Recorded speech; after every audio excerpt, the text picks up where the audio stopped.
day of this training session.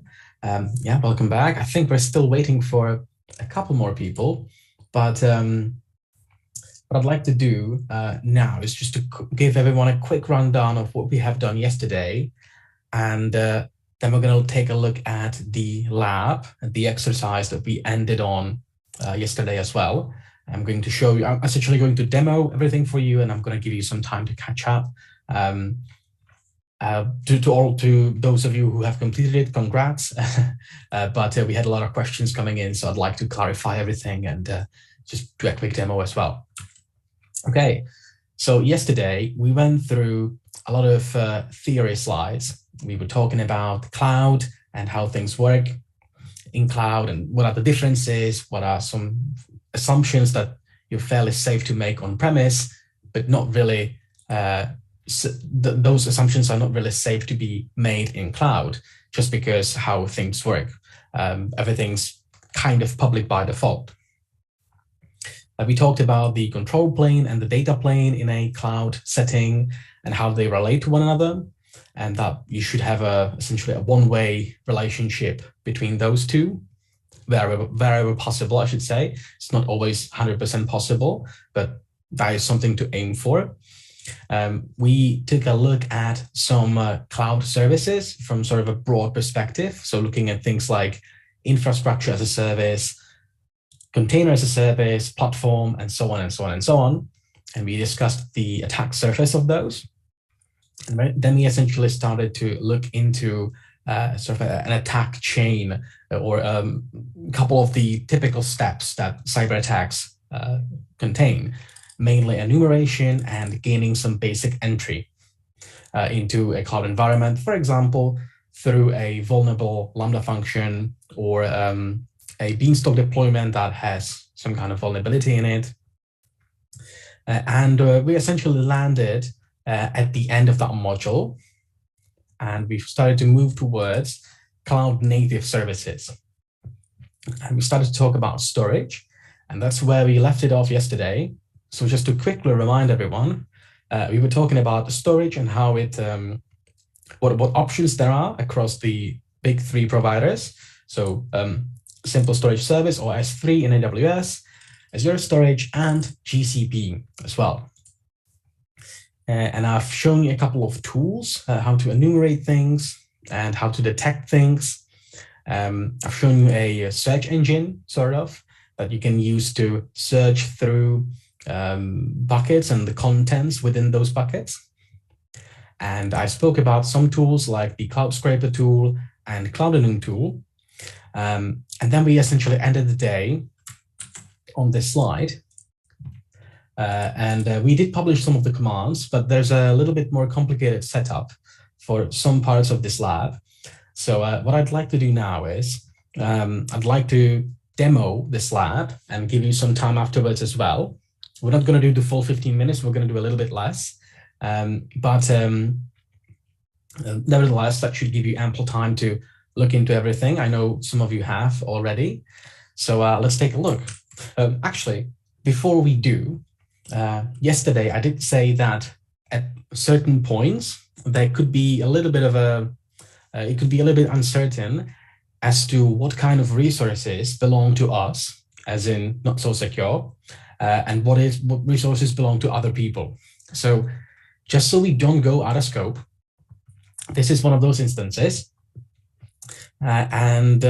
Just for avoidance of any doubt or confusion, we present 3 buckets and 3 storage accounts across the three big providers.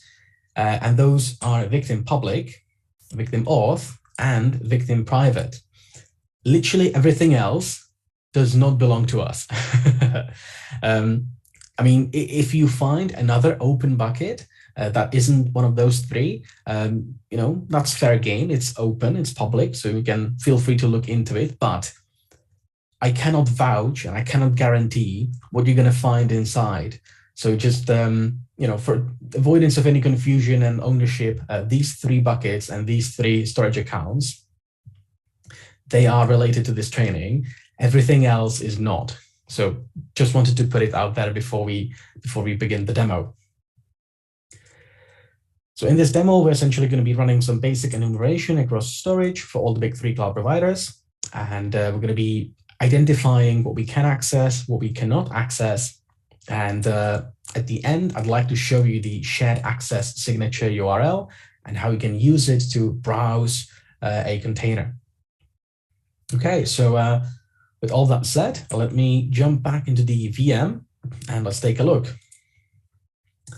Okay, so the first thing I'd like to mention, now that I think we're all here, okay, awesome. So this is a very important step, and it's going to be necessary for the subsequent exercises today. And that's going to be setting up our AWS credentials. So some of you have very cleverly yesterday found the Beanstalk credentials and used those to essentially set up your own terminals and impersonate that Beanstalk deployment, for example. And that's a really good step. That's really good intuition. However, for the purposes of this training, we do provide you with a fully fledged AWS account that you can use to generate some access keys for yourself and use those. So those are going to be what we're going to be using, especially today. And I'd like to show you how to set those up. So first things first, let me just pull this up. On the training portal, there is a page called Extra Nodes. And in Extra Nodes, one of the first things is a section on how to access your AWS account. And there is a link. And I know people tell you to not click dodgy links with like digits and crazy things, but yeah, this is an exception. This one's okay. So make sure to click on that link. I'm going to do that in my VM actually.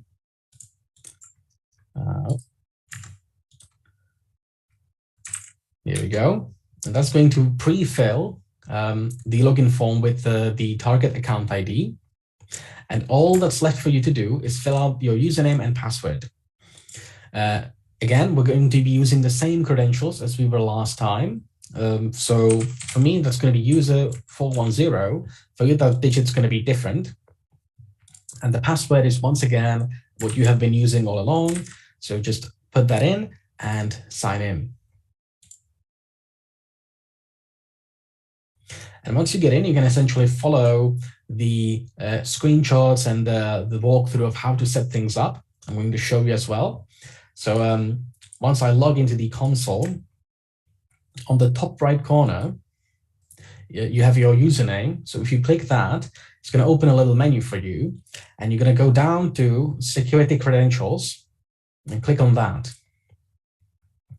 And that's going to bring you to a page where you can generate some access keys for yourself. All right, so your page might look a little bit different. I'm just going to get rid of this really quickly. Actually, I'm not. Okay, that's fine. Essentially, you just create an access key for yourself. You may or may not have an access key depending on if you did this yesterday. If you've done it already, then don't worry about it. But I'm just going to pretend this doesn't exist. And I'm going to create a new access key. You get a pop-up with all of the information pertinent to the credentials that you have just generated. So don't close this just yet, and make sure to copy the access key ID here. So I'll copy that, and I will open a terminal. And in my terminal, I will say, let me just make this a little bit bigger. Okay, that's a bit annoying. Come on. Okay. I'm going to say AWS configure -- profile and supply my username. So in my case, that's user 410. For you, that's going to be different. And I'm simply going to paste in the information from this website. So first up, I've got the access key ID. That's kind of like a username. Should start with a capital A. And then I also need to find the secret key. So let's take a look. The secret key is hidden at first, and you need to show it like so. I'm going to copy that as well and paste it in. And everything else, you can just hit enter. You can leave none as the default. And once you have done that, you will have configured the AWS command to use those credentials. We did specify a profile here, and we're going to have to keep that in mind, and always specify this switch with this value when we're going to be dealing with AWS commands. All right, so just to show you, if I run it without the -- profile part, it's not going to work, right? It's going to be complaining about me not being logged in. So I need to, for all commands, I need to essentially be including this. Oh, sorry. For all commands, I essentially need to be including the -- profile, user, and my username. And it should look something like this, and that should be okay. So with this account, this is going to be really useful for us, especially today. We're going to be doing a fair bit of labs today, especially in AWS. So having this set up is absolutely crucial. So please make sure you follow these steps. Once again, everything is described in the extra notes page. On top of that page, there's a link that you log in with your credentials, and you fill out your credentials in the AWS configure command. So yeah, just please make sure to do that. But once you do that, you can start with the lab itself. Okay, so we're going to be enumerating some storage accounts, some storage containers, and we're looking at shared access signature URL as well. Okay, so let me, oh, I didn't mean to do that. Oops. Let me close this down and open a terminal and walk you through this. Okay, so once again, in the tools folder, we have a bunch of tools here. We're going to start off with cloud_enum, which is a multi-cloud, multi-vendor enumeration tool. So we don't have to run the same thing 3 times, once for AWS, second time for GCP, and so on. You can just run one tool, and that's going to enumerate all the big 3 cloud providers when it comes to buckets and storage containers. So once again, this is a Python tool. Never would have guessed that. Essentially what it does is it allows us to specify some keywords. Again, the usage is quite simple. You literally just run the tool and feed it a keyword. That's the only thing you have to do. So you could run it like so. You could just run Python cloud_enum -k for keyword and give it a keyword. Now we're attacking a company called victim.cloud. So I think the victim could be a good keyword. Before I run it, I'd like to show you what it actually does internally. It essentially takes this keyword and it essentially mutates the keyword a little bit. It applies something called mutations to the keyword that you provide, or the list of keywords that you provide. It essentially takes this file and all the entries in this file, it essentially prepends those things to the keyword, right? So it's going to look for buckets called 0 victim. And then it's going to look for buckets called victim 0, victim 2022, victim 2021, and so on. So it's going to generate a lot of different guesses for the keywords that you specify. And this could take a while. The file itself has some 250 different mutations in it. So you could run it with the default file. I'm going to make this run a little bit quicker so that you're not watching me, watch the terminal scroll. And I'm going to create my own mutations file. And in it, I'm going to put the words public, private, auth, and let's go for Martin, just as an extra value here. And now I've got my own mutation file. Obviously, that only has 4 lines in it, so it's going to be much, much quicker. So now let's actually run the tool. So I'm going to run cloud_enum, feed it a keyword, feed it my mutation file, give it 2 threads so it runs quicker. Essentially, it's going to be doing 2 things at once, 2 things in parallel, so that's going to make it quicker. And I can also specify, and I recommend you do this, a name server to query against. Again, you can omit this, you can not do that, but then you would be relying on your local DNS resolvers, and those might get unhappy because this tool will generate a little bit of traffic, DNS traffic to be precise. and your local DNS resolvers might get unhappy. So I recommend you specify something like 88888 or 11111 or any kind of your favorite DNS resolver. I'm going to let this run. And it already found some buckets, some information here. So it started off with doing AWS checks. And it started off looking for S3 buckets. So first up, it found a bucket called victim.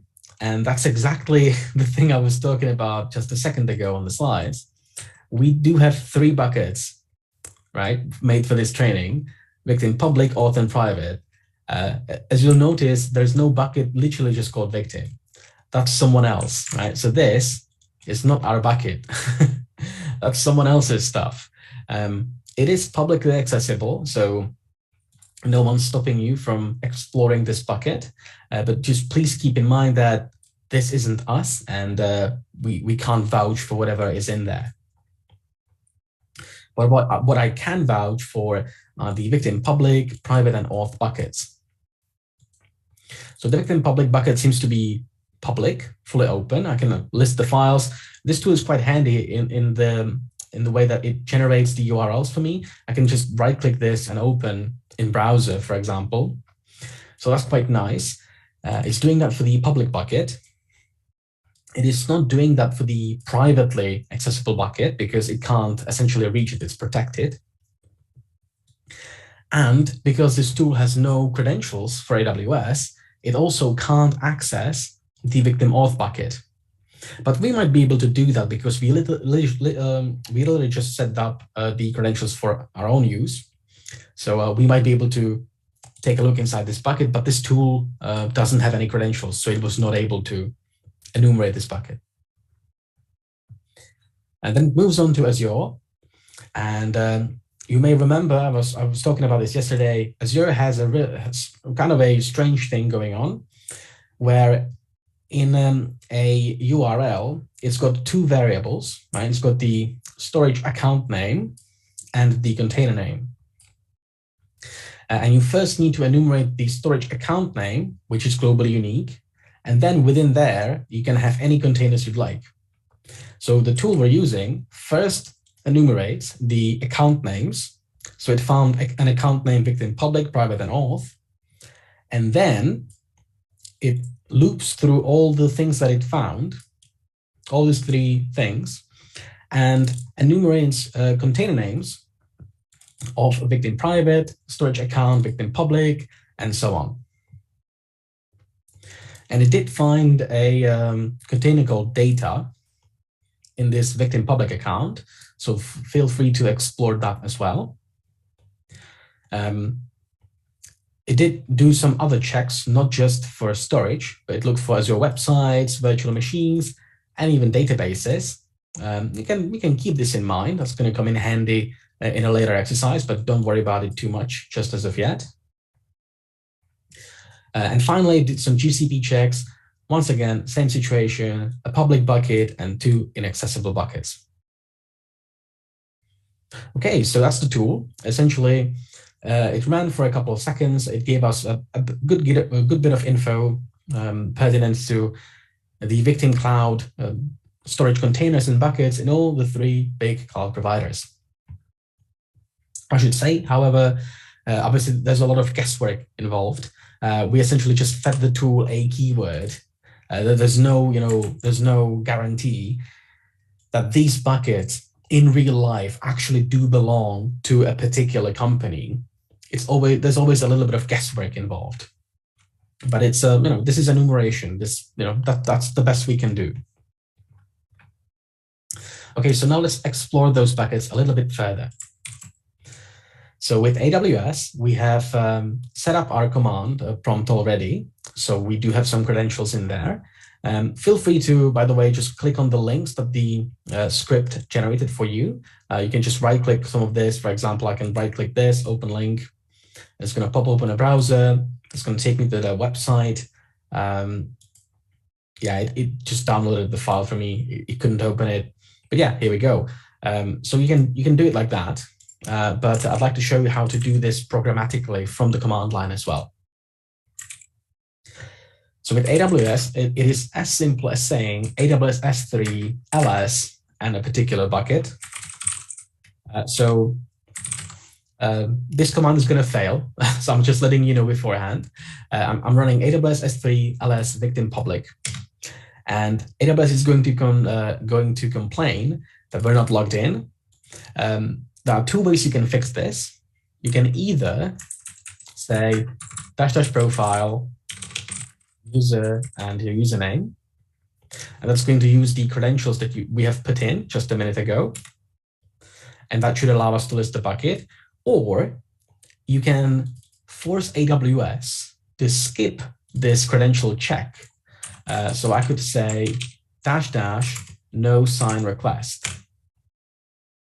And then the tool understands that you're dealing with you do not want to provide any credentials. And it will essentially skip this check, and it will allow you to interact with public buckets, for example. So there are two ways you can get around this credential issue. Okay, so that's the victim public bucket. As we can see, we can list it even without any credentials. There's also the victim auth bucket. So AWS S3 ls victim auth. Yeah, so I forgot to do profile user full and 0. And in this case, even though we are not affiliated with this bucket here, we're not affiliated with this account whatsoever, just because we have some kind of credential in place, we are able to list the bucket.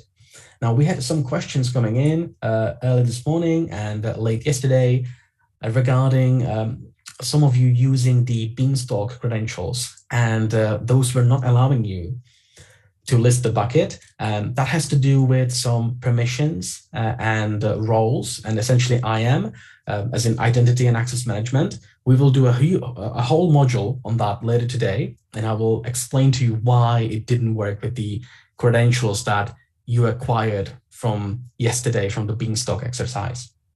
So don't worry, we will get to it.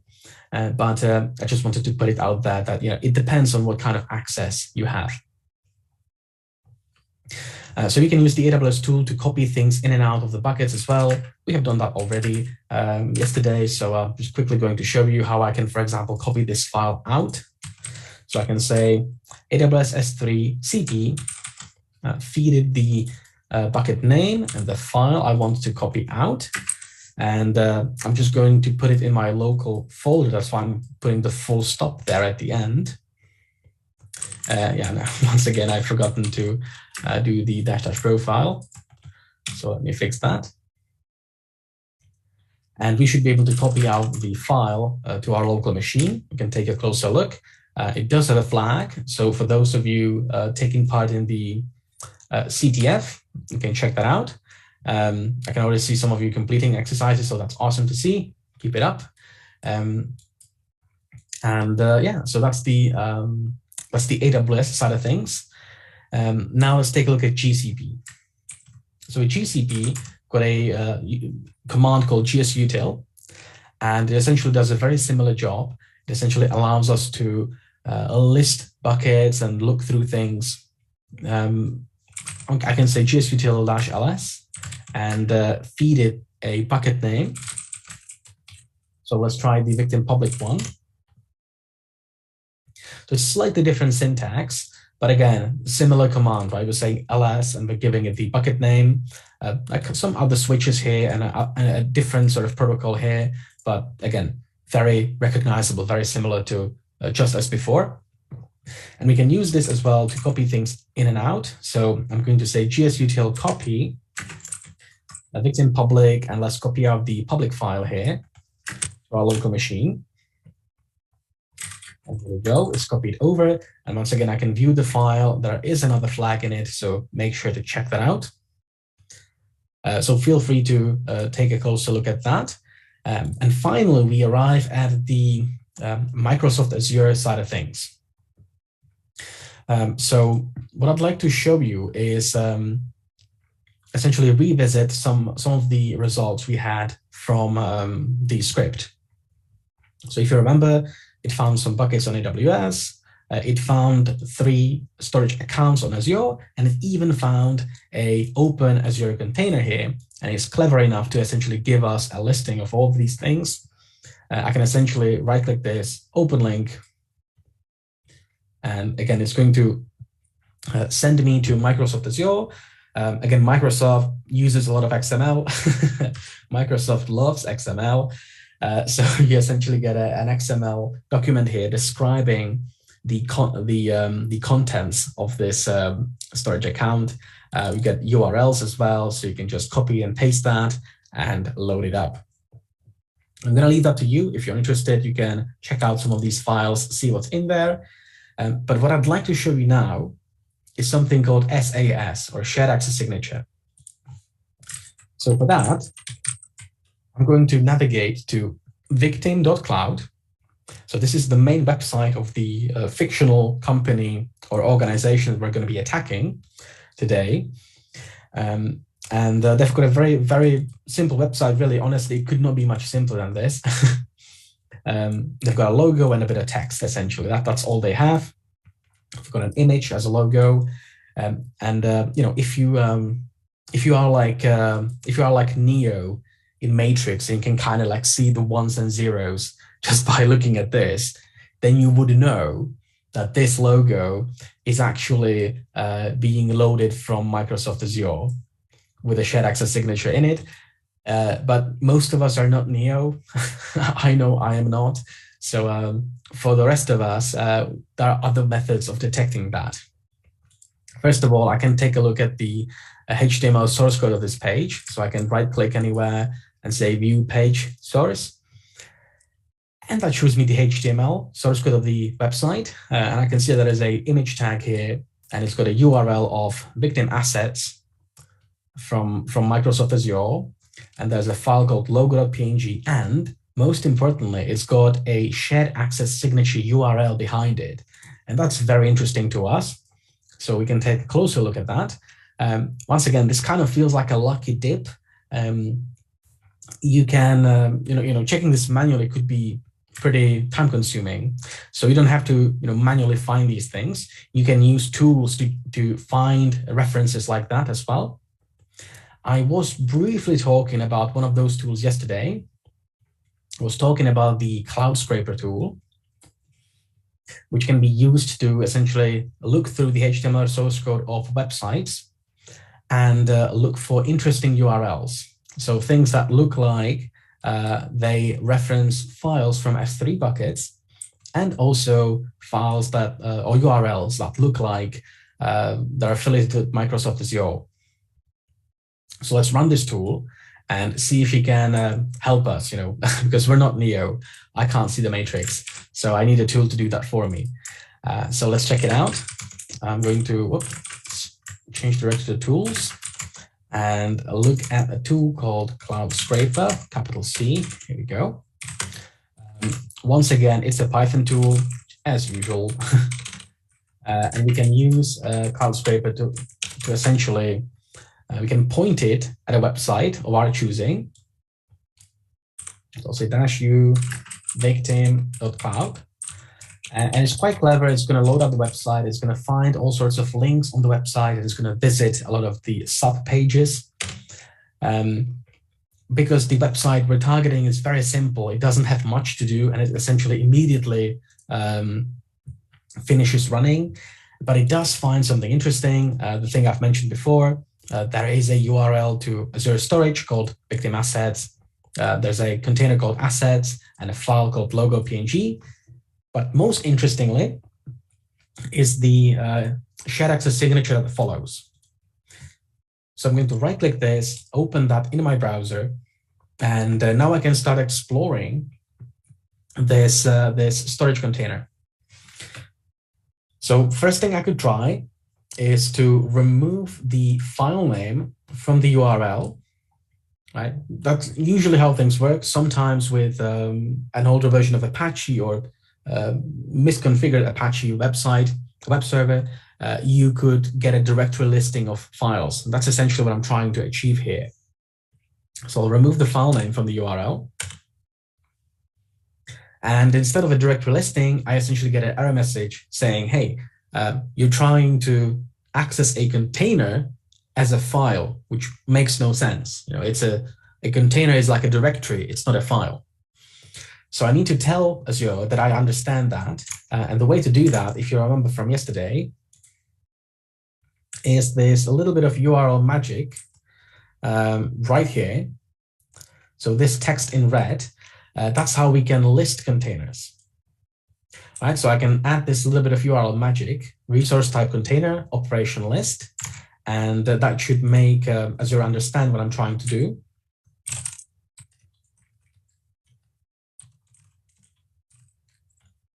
And if I do that, indeed, we get a different response.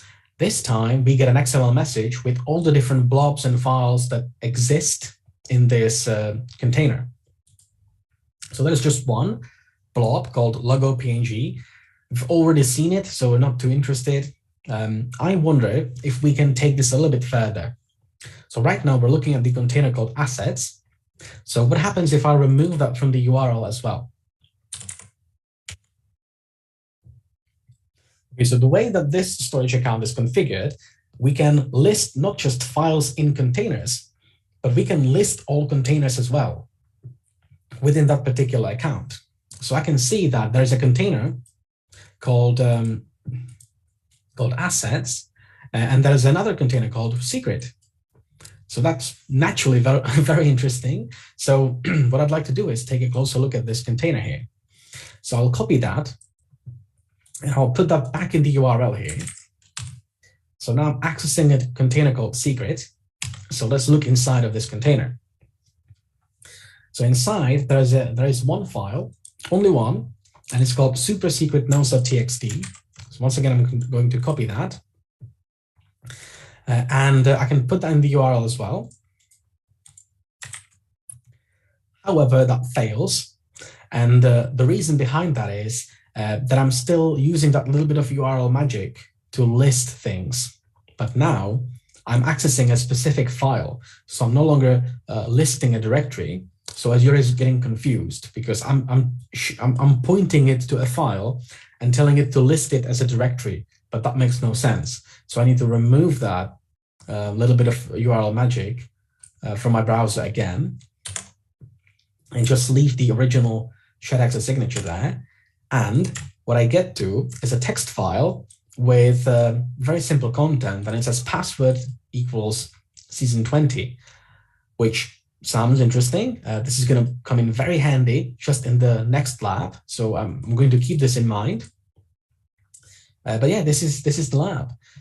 Okay, so that is the demo of the lab. The main thing that I would really like to make sure everybody does is the very first thing I showed you, and that's setting up your AWS credentials, because that's going to be very important for us later on. We're going to be using that extensively. So even if you're just watching the demo, please make sure to set up your credentials if you haven't done so already. From the extra notes page, there is a tutorial on how to do that. So please make sure to do, at the very least, do that. Okay, so this was quite a long exercise. So let me put some time on the clock, and when we come back, we're gonna continue with storage. We're gonna actually start talking about Microsoft Azure AD after we come back. So I'm gonna put some time on the clock, and we're gonna actually the commands have been shared with you since yesterday. So let me check how many of you have completed this already. We've got about half of you have completed this already. So let me give some time on the clock and put some time on the clock, and then I'm going to come back and we're going to continue. So I'm going to put 10 or 15. let's do 10 minutes. And if after 10 minutes we're still not done, we can extend the time. But let's just go for 10 minutes. Okay, so that's 10 minutes. Good luck.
All right, so that was 15 minutes for the lab. We did extend the timer a little bit based on the feedback from the poll. I can see that, yeah, someone's just changed their mind about needing more time. But yeah, if you are still working on it, if you'd like a little bit more time, feel free to let us know.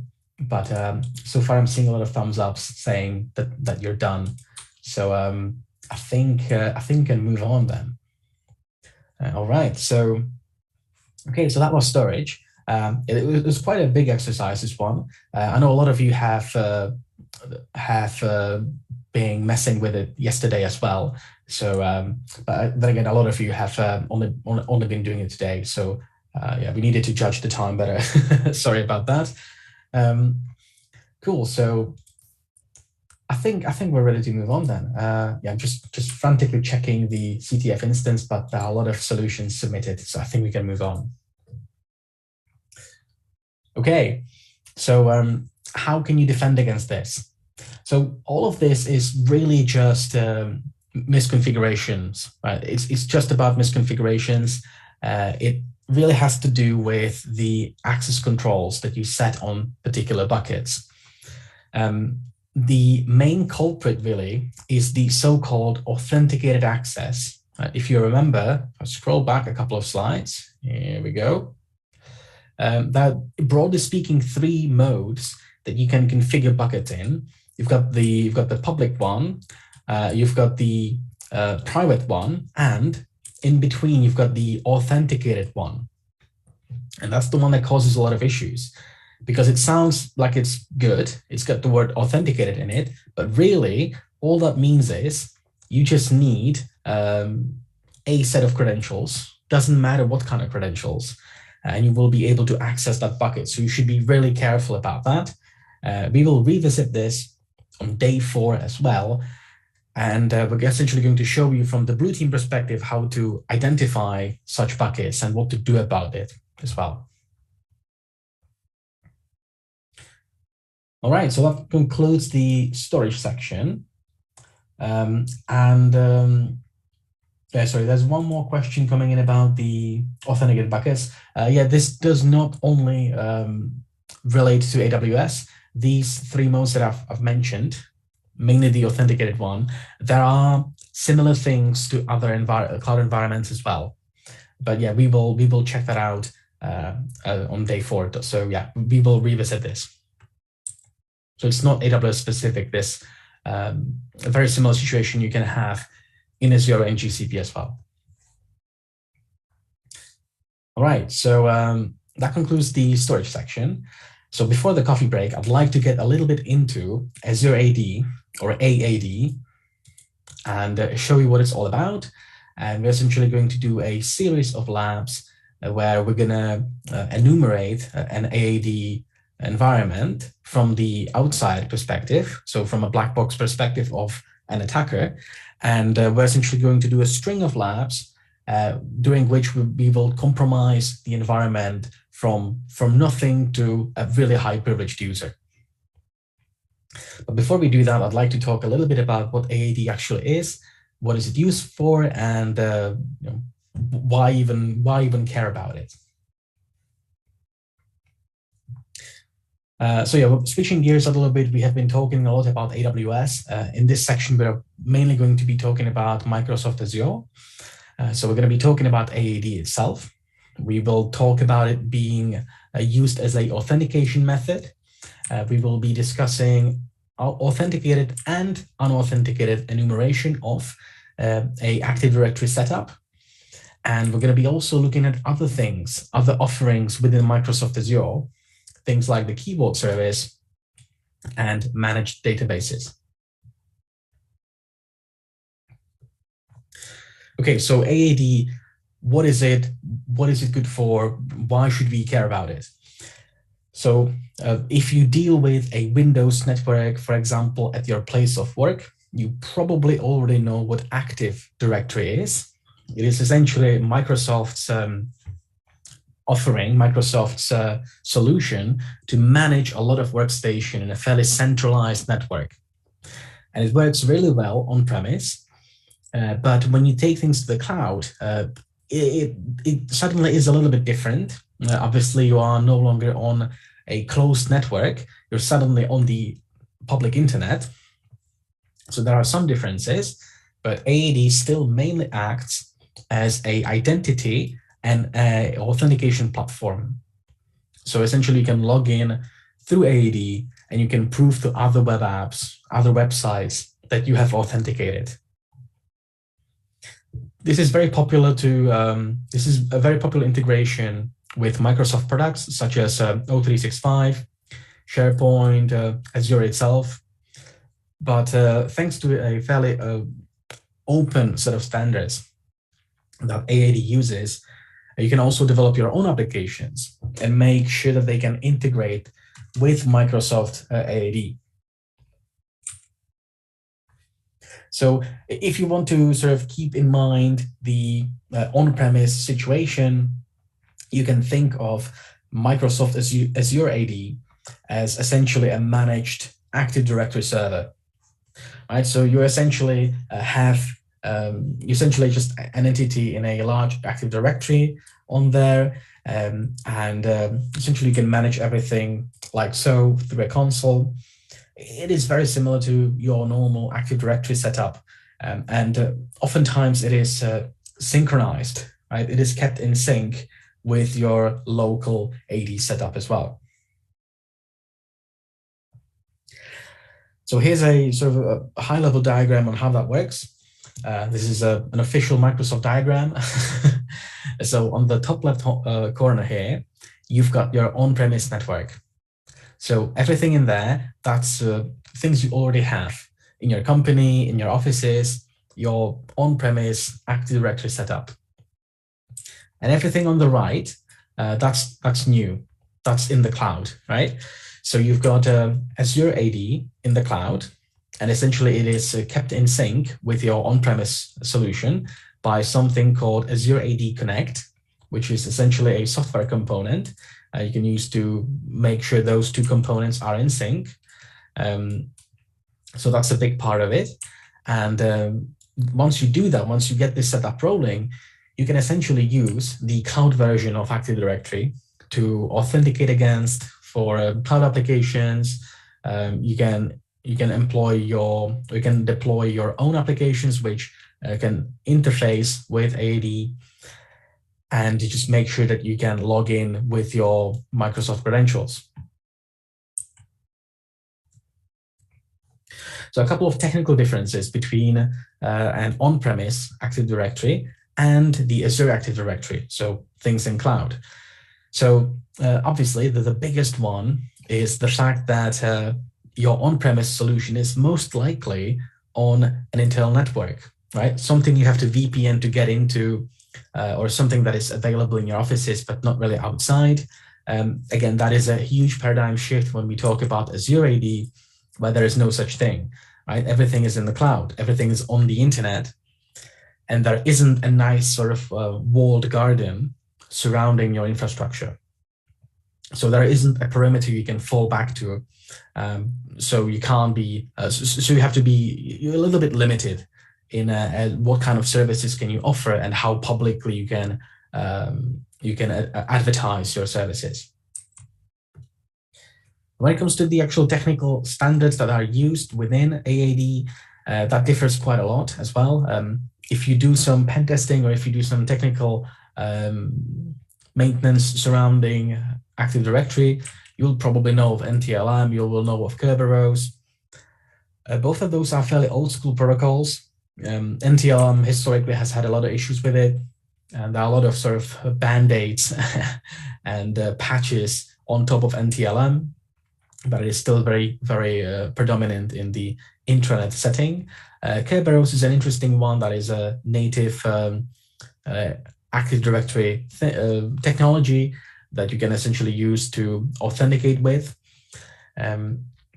Doesn't really work very well over the network, over longer distances. It is quite sensitive to timing. You need to have good time synchronization between the devices that use Kerberos. And there are other technical challenges as well. So in cloud, we don't use either of those technologies. And instead, we use a suite of open standards such as OAuth2, SAML, OpenID, and so on. So we've got standards for both authentication and also authorization. Azure Active Directory still offers the directory services, So essentially, it still is able to keep track of resources that exist in the domain. However, again, because you can't think of it as an internal network because it's in the cloud, things are a little bit different, but still you can use AAD to query information about the state of the domain and computers joined into the domain and users and groups and so on. So there's still a lot of information you can get out of Azure AD, even though it's not essentially walled off inside of a network. So as I mentioned, there's the Azure AD Connect component, which essentially allows you to keep or integrate cloud AD with your on-premise AD. If you'd like to learn a little bit more about it, feel free to check out the Microsoft documentation. Again, it's not 100% necessary for us to do a deep dive on this. Instead, I'd like to mention how the integration actually functions from a sort of higher perspective, like what are the different modes you can set this up in. So the first mode you can use is something called PHS, or password hash synchronization. That is quite simple. What it means is when you have your on-premise Active Directory setup, you just take all the user accounts and the password hashes, and you simply upload them to the cloud. There's a little bit of maintenance afterwards. You need to make sure that if a user changes their password, that change gets propagated to cloud or vice versa. So you need to make sure things stay in sync. But again, you can just copy the hashes from one location to the other and integrate AAD that way. That's a fairly simple method of doing it. But you might not be comfortable copying password hashes to the cloud. So what you can do instead, if you, for example, well, either if you're not comfortable with it, or if you have some compliance that you need to be following, what you can do is you can set it up so that when a user tries to sign in through the cloud AAD, AAD doesn't actually have the answers, but it can use something called a pass-through authentication agent to talk to your on-premise setup and essentially delegate the verification of the supplied credentials to your on-premise setup. Then your local Active Directory server performs the authentication or checks that the credentials are valid and tells AAD about the results, which then continues as if nothing happened. It continues as if nothing, as if all of this didn't happen. It's kind of invisible to the user. And lastly, we've got a federation setup. We've already talked about that a little bit yesterday. Essentially, a federation, you can establish trusts between different entities within your federation. So mainly between your on-premise setup and the cloud, meaning that users can authenticate against either, and that is some kind of trust established between those entities, so that if you sign in at one end, that is trusted by other services as well. So those are three basic methods that you can integrate AAD into your existing setup. Now let's take a look at this from the attacker's perspective, and let's essentially construct a plan of action. Let's think about what we can do to infiltrate a AAD setup. So first up, we've got some unauthenticated reconnaissance, or recon for short. We've already done a little bit of that. So already kind of doing this, but we haven't really gained any foothold yet. Once we do that, once we do gain some basic foothold, like any kind of basic credentials that we can get our hands on, we're essentially going to use that and take a step back and once again do some recon, but this time from the authenticated perspective. Like if you've ever done any pen testing, if you have ever done any pen testing against Active Directory, you will know that if you have absolutely no information, you're just doing a lot of guesswork. And that's fine, but having credentials allows you to talk to AAD or just AD as a legitimate user. And as a legitimate user, you can just ask for information. You don't have to be guessing anything. So we're going to be hoping to get some credentials so that we can launch some form of authenticated reconnaissance, essentially providing us with a lot more reliable information. And once we gather a lot of information, we will be able to plan an attack of sorts and see if we have any interesting permissions, see if we can see any other accounts with interesting permissions, see if we can move laterally or perform some kind of privilege escalation as well. So that's going to be the plan of attack, essentially. So the first step, as I've mentioned, is doing reconnaissance from the unauthenticated perspective. Right? All we know is that victim or cloud is our target. So how do we move forward?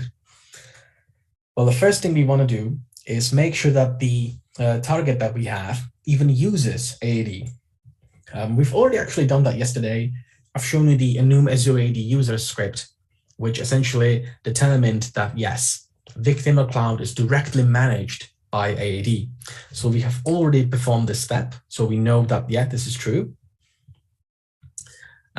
Just this morning, we ran some asset discovery scripts looking at storage, cloud storage.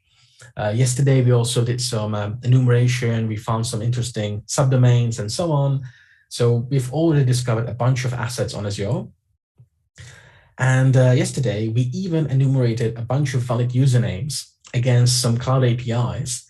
So we even have 3 users actually from yesterday that we think exist in victim or cloud's environment. So actually, we're done with this. We're done with all of this, and we can continue. We can move on to the next phase, which is going to be gaining some kind of foothold. So we did identify a couple of valid users yesterday, but we don't have the passwords for those accounts just yet. So there are a couple of methods we could try. We could try some phishing attacks. We could try to spear phish some of these people, like target phishing campaigns, for example. We could look at password leaks. We could try guessing passwords, so essentially brute forcing passwords. That might not be the best thing to do. I'm sure a lot of us have been in a situation where we have entered the incorrect password one too many times, and we have logged out an account of ours. And that can be pretty annoying because then you have to get on the phone and call IT support and explain what you did, and it's just a bit awkward. So let's try to avoid that. So instead of using password brute force, we could do something called password spraying. So password spraying is an interesting concept, right? Because when you think of the classical password brute force mechanism, where you take one username and you take a lot of passwords and you try all those passwords against one user account.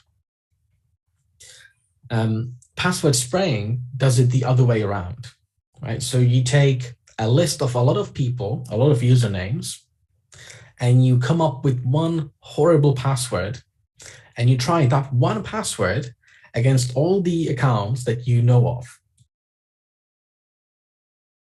right? So that essentially means that you pick a really bad password and you try it against a lot of accounts. What that means is you hopefully shouldn't lock out any accounts this way, because at most, there's going to be one incorrect login attempt generated per account. So what we're aiming to do with this is to not cause any account lockouts. So obviously there is a lot of luck involved and a little bit of sort of educated guesses and some guesswork involved as well to make sure we pick a bad enough password that some people might be using it. So there is some tooling that we provide you with to facilitate this kind of attack, essentially us picking a horrible password and trying it against a lot of users. And that's actually what we're going to be doing just now. So let me demo this for you.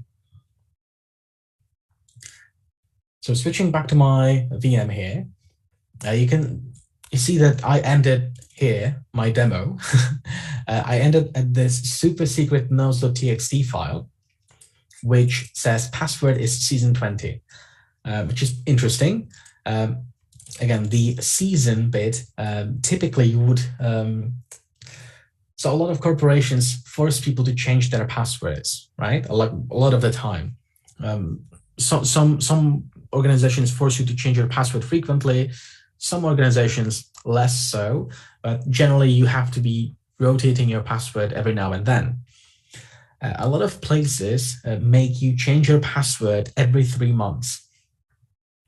And what through a lot of pen tests and red team engagements, what people find, what pen testers find, is that a lot of people tend to come up with passwords like summer 2022, or autumn 2022, or winter 2021, or just spring 19, or spring 20, or spring 21, because it actually fulfills a lot of the complexity requirements, right? Because the length is sufficient. It has a capital letter like capital S for spring, or capital W for winter, and it even has some digits, even though it's just the current year, for example. But passwords like these do fit a lot of the complexity requirements, and that's why a lot of people are using those passwords. It's the same thing as if I asked you to come up with a password, and you would come up with something like just password, which is not a very good password. I think we can all agree on that. Can I make this a little bit bigger, actually? I'm not sure how. Ooh, view? Nope, that's fine. Password, yeah, if you just come up with the password, not a good password. So the website, for example, tells you, oh, you need to have a capital letter. So what a lot of people will do is they will change the first letter to capital P. And then the website tells you, you need to have a digit. So what a lot of people do is they go at the end and they put a 1. And then the website tells you, oh, you need to have a special character. So on a American English keyboard layout, the digit 1 also acts as a special character with an exclamation mark. So people, we all tend to think alike, and a lot of us construct passwords this way. And that's essentially what we're going to be counting on as attackers. So that's why we have this season 20 password here. So let's run a password spraying attack with this password against the accounts we have identified yesterday. So I promise to remind you of those accounts if you've not made any notes, which is fine. So yeah, let me show you.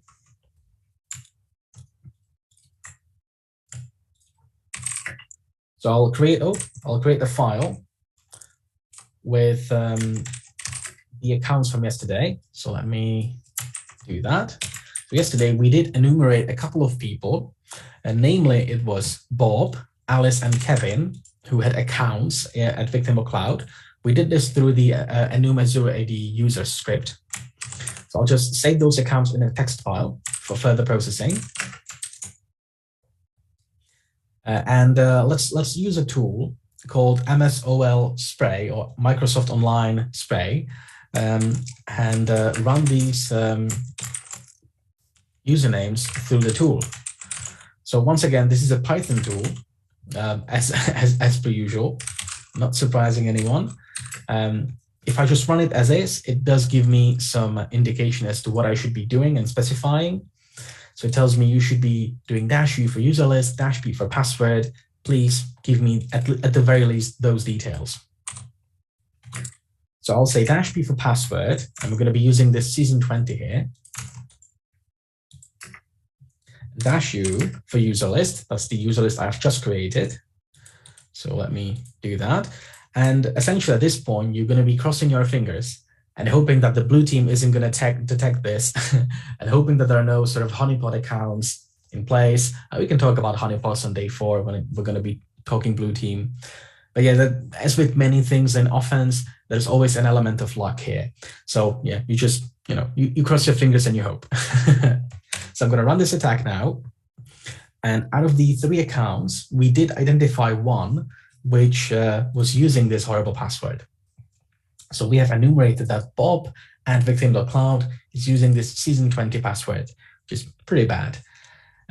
Awesome. So that's going to be our first, essentially, foothold in the Azure AD environment. And we're going to be using this extensively throughout the rest of this module to escalate our privileges, enumerate a lot of information as well. Yeah, this is going to be pivotal to us. Okay. So that is the lab. We're going to be sharing those. I mean, there's literally one command with you. So as you can see, this is quite a quick exercise. This is quite a quick lab. So I'm tempted to just give you 5 minutes for this. But then again, we are about to hit the coffee break. So let's take a coffee break as well. So I think we are due a 20-minute coffee break. So I'll put on 25 minutes in total. So 20 for the coffee break, plus 5 for the lab. So that puts us on 25 minutes. And that should give us all a little bit of time to refresh and take a little break from all of this. So good luck. I'll see you in 25 minutes and enjoy a coffee break.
Right, hello and welcome back from the coffee break. Before the coffee break, we did a really quick exercise. We did a really quick lab, just enumerating, evaluating a password against a couple of user accounts. And during the lab, we found that Bob is using this pretty bad password. Okay, so now that we have a good reason to believe we have compromised an account, what we're going to do now is we're essentially going to be using this account to enumerate a little bit of the internals of Active Directory. So let's first take a look at how we can actually do that. So even if you only ever use O365, you still are automatically a part of Azure AD. Right? Even if you never use it directly, you still have some form of credentials that you can present to an AAD setup, and even a very low privileged account can still use the command line utilities we're going to be using, and mainly, even a low privileged account can ask information or can query information from the Active Directory server. So there are some pitfalls that we need to navigate to make sure we can log in properly, but in principle, we should be able to establish a communication with AAD and actually query a lot of information from it. So what kind of information are we looking for? So we're looking for pretty much anything, really. any information that we can get is good. There's no such thing as too much information. So we'll be looking to enumerate, for example, the user groups, resources in the domain, permissions of various identities and principals. We can also take a look at some of the resources that exist within AAD, like VMs, storage, and so on. So you can enumerate people, but you can also enumerate sort of non-living, non-animate resources such as virtual machines and so on. So inanimate is the word I was looking for, sorry. VMs, storage, apps, things like that. So how do you actually do that? Well, as I've hinted at yesterday, I quite like the Azure CLI because I think it's quite succinct. I think it's quite nice and readable. Obviously, this command doesn't do it justice because there's like 4 lines of just gibberish. So that's why I graded out a little bit and I've put in bold the only important bit. We literally just say Azure AD list users, and that's it. So I think this is quite readable. So yeah, I quite like that. So essentially, this is the kind of command we'll be using to enumerate the internals of AAD. So I'll show you how to do this manually. I will also show you some tools that can help you automate the enumeration process and visualize the results and give you a nice GUI that you can search through, make notes in, a GUI that essentially pulls in a lot of the details into one place, which can be very, very useful, especially if you are dealing with a big environment. So the automation tool we'll be looking at is called Road Recon or Road Tools. Yeah, I'll essentially show you how to do this. Okay, yeah, so essentially I will be using a tool called Road Recon or Road Tools. It does spam a bunch of files, so we recommend you create the directory for it first. But you essentially just pass it the credentials that you have found and tell it to gather facts from AAD and then visualize them. So it's really easy to use, as we will see in a second.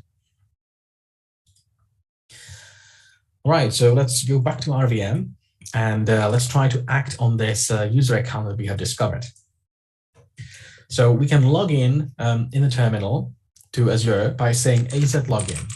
Now, if you execute the command just like this, it's going to pop open a browser, right? If it's executed from a graphical environment, it will open a browser for you, and you can actually sign in through the browser, which is an interesting way to sign in. It makes a lot of sense when you think about it. For example, the any kind of MFA and details like that, very, very you're utilizing the power of a browser, so you have a lot more options on your hands. And also, if you're looking through the browser, your credentials will not be saved in your command history in Bash, for example. So that's a probably good way to redirect the user to a browser to make sure they don't disclose information in our command history, for example. But we're going to override that, and we're going to do it anyway. So we can say AZ login, and we can override this default browser behavior by simply specifying the credentials on the command line itself. So I can say -u for user, put in Bob at victim.cloud. I can also specify the password, season20. Now there is when I was talking about command history and things like that, I'd like to show you one cool trick that you can do. And that's if you preface or if you put any number of spaces at the start of your command, it will actually not get saved in the history file. Right, so if I run this command now, these spaces, Bash ignores them. But if I press my up key now, my up arrow key, you'll see that this command I just executed is nowhere to be found. So that's a cool little trick that you can be using with Bash. If at any point you do not want a command to end up in your Bash history file, you can just put a couple of spaces in front of it, and it will not be saved. Right, but circling back to the lab here, we're trying to log in as Bob, and it's telling us there are no subscriptions, and we are a low-privileged user, so we can log in, but we have to specify this extra parameter here. So let's do that. I will specify this parameter here. And if you do that, it still complains at first, but it actually logs you in successfully. Okay, so our AZ command is now authenticated, and we can use it to ask Azure information.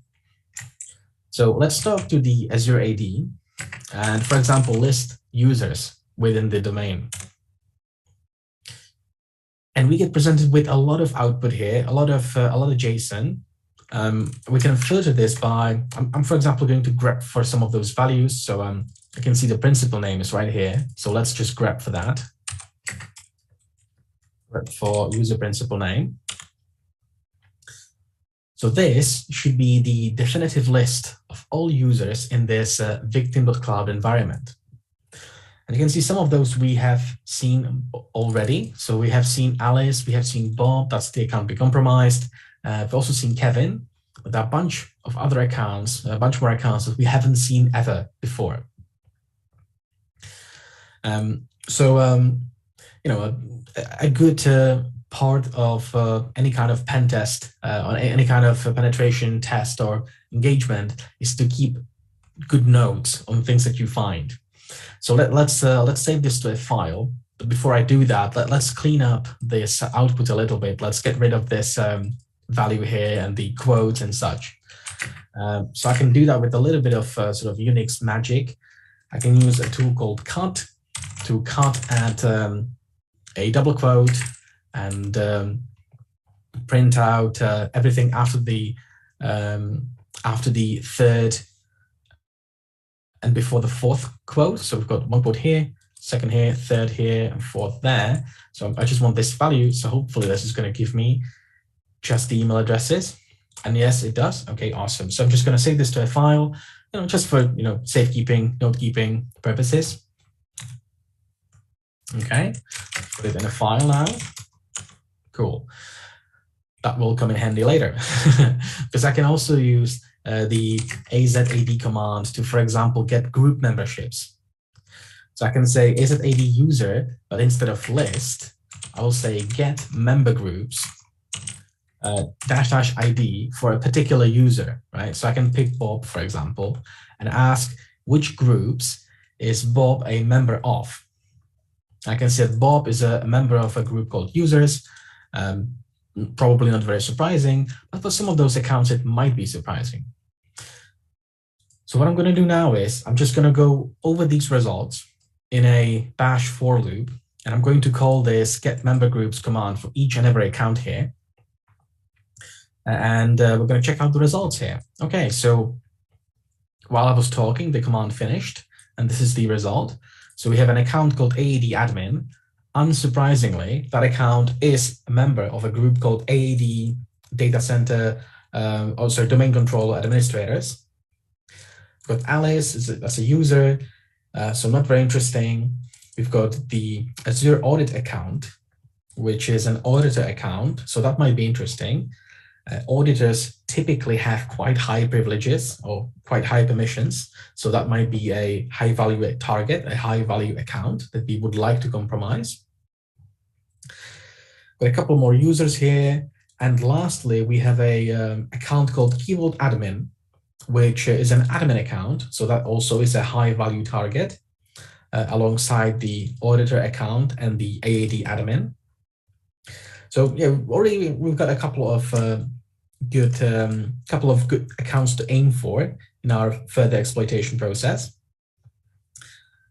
So what I could do is, sometimes organizations have sysadmins in them, right? And the sysadmins, just like any other employee, have a regular user account, like Derek or Kevin and so on, that you use for emails and logging into a workstation and such. And sometimes, due to some compliance rules or just good policies, these sysadmins may have external accounts, or I don't want to say external, but like extra accounts, right? So, for example, if I'm a sysadmin, I will still have my Martin@Victim.Cloud account that I use every day to sign into my laptop. But I will also have an admin account that I use to maintain the cloud subscription or maintain some part of the infrastructure. And due to separation of duties, these accounts are likely to be separate from one another. But they're still physically managed by me. I own both of those accounts.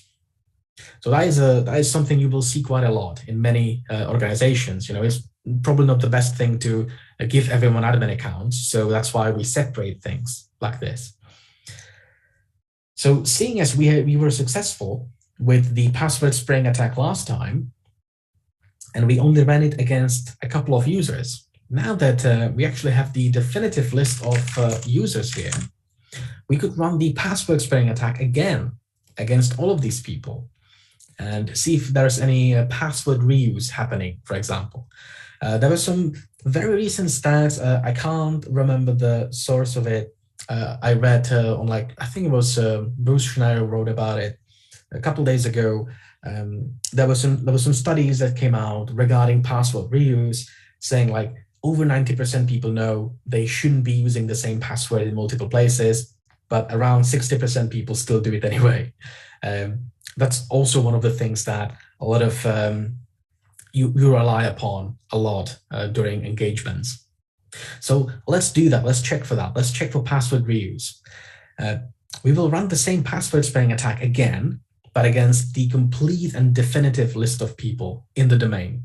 Because maybe Bob owns some of these other accounts, and maybe he is reusing the same password.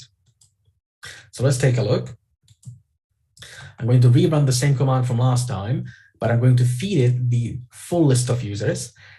And sure enough, we get Bob again. That's not surprising, but what is surprising is the fact that we get a keyboard admin account here, which also uses the same password.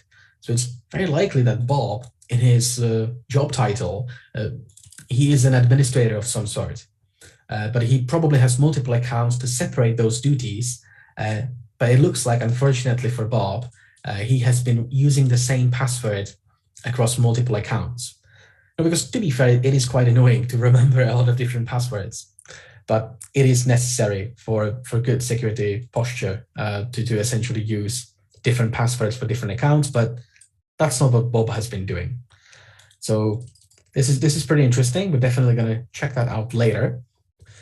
But before we do, I'd like to show you the GUI tools that you can use to enumerate a subscription like this. So let me make a directory for this, and I will use road recon. So I'll say road recon auth and give it Bob's credentials.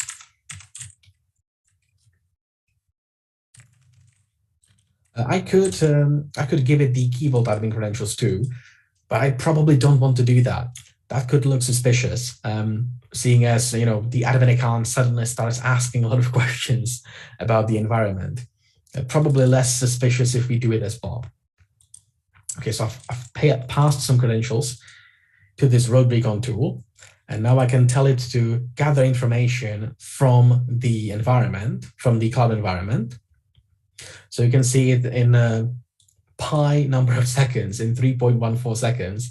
This tool issued a couple hundred HTTP requests. Again, if depending on the capabilities of the blue team, this could be quite visible. So you probably want to throttle the requests somehow, or do things manually to not be so obvious. But well, what is done is done. Let's visualize the results. So I'll run road recon GUI, and this command looks like it's hanging, but it's essentially spinning up a server for us, and it's going to keep running till we need it. And it does give us the URL here. So I can right click on this URL here and open link. And and I essentially get a GUI that I can browse and look for things, right? So I can go to users and I can see all the people in this environment. I can see a lot more details. So I can see the AAD admin. His name apparently is Scott. We've got some job titles filled out as well, right? So I know that this Key Vault admin account has a job title, Key Vault administrator. So that's interesting. I can filter things. I can look at details. Like if I click on some of these things, I'll get a little bit more detail about the roles and groups and assignments and things like that. So it does give you a lot more detail in a much more digestible format, rather than just staring at a black screen. So it is a very interesting tool. I recommend you check it out. I'm going to give you some time as well to play with this. But yeah, that's pretty much the exercise. So what I'm going to do now is I'm going to put some time on the clock again. I'm going to put on 10 minutes. I'm happy to extend it to 15 if you feel like you'd like a little bit more time. But at first, I'm going to give 10.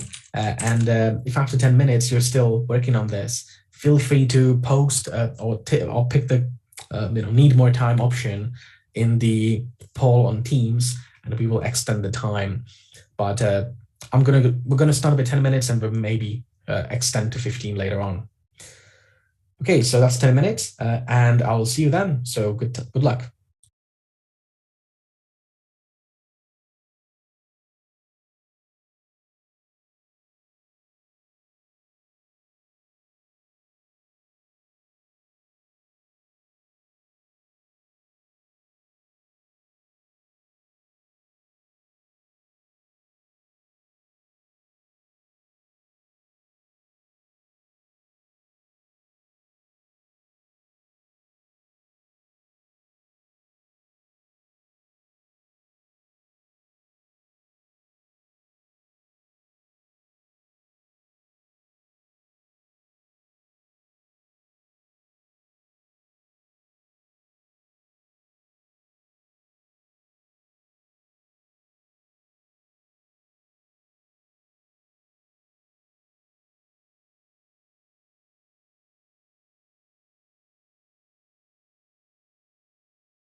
All right, so that's 10 minutes up.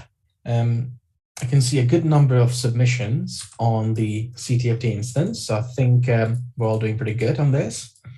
I'm not seeing anyone saying that they need more time, so I think we're ready to move on. Okay, so essentially in this lab, we have identified credentials for a highly privileged account called KeyVaultAdmin, and now we're gonna see what we can do with those credentials. So, given that there have been a lot of references to Key Vault, it's probably good to talk about what Key Vault actually is. So, the Azure Key Vault is a service provided by Microsoft Azure, and has to do with management of confidential data like secrets.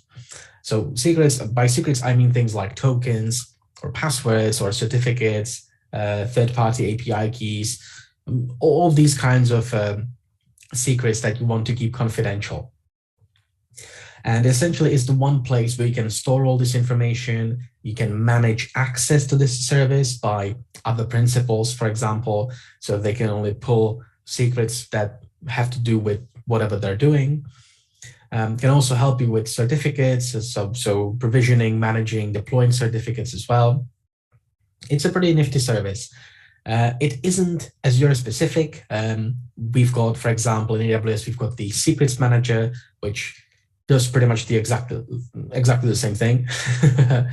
Even outside the cloud, we've got things like HashiCorp's Vault. That is a solution you can use on premise if you're not in the cloud. Again, to do something similar, maybe not the certificate management, but definitely the secrets management can be done with third-party tools outside of cloud as well. So that sounds interesting, right? It sounds like we have an account that administers this entire thing. So maybe we can use it to pull some details out of Key Vault. And that's exactly what we're going to be looking to do. So the Key Vault essentially consists of multiple vaults that we can list like this, and we can see the details. We can pick any one of those vaults and list the secrets of that vault. And if we do have the permissions for that, we can even read the clear text value of those secrets. So again, I'm really skipping through these slides because this immediately leads us to a new lab, a new exercise, and I'm going to be showing you this interactively. So that's why I skipped through those slides, and I will now show you, I will demonstrate how we can do all of this. I'm switching back to my VM here, canceling everything. I don't need any more. Okay, cool. I'm going to open a terminal again. And I'm going to log in, or make sure that I'm logged in as the Key Vault admin user. So I'm using the credentials we acquired last time. I'm signing in as Key Vault admin at VicTimber Cloud. You will notice that I'm not using the -- allow and so on, allow no subscriptions flag that we had to use with Bob's account. Because Key Vault admin is a proper Microsoft Azure account, so it doesn't need that little workaround. It just works out of the box. Okay, so now that we have logged in as Key Vault admin, let's see what we can do. So I'll say AZ Key Vault, and let's see what we can do with Key Vault. So a couple of things we can do.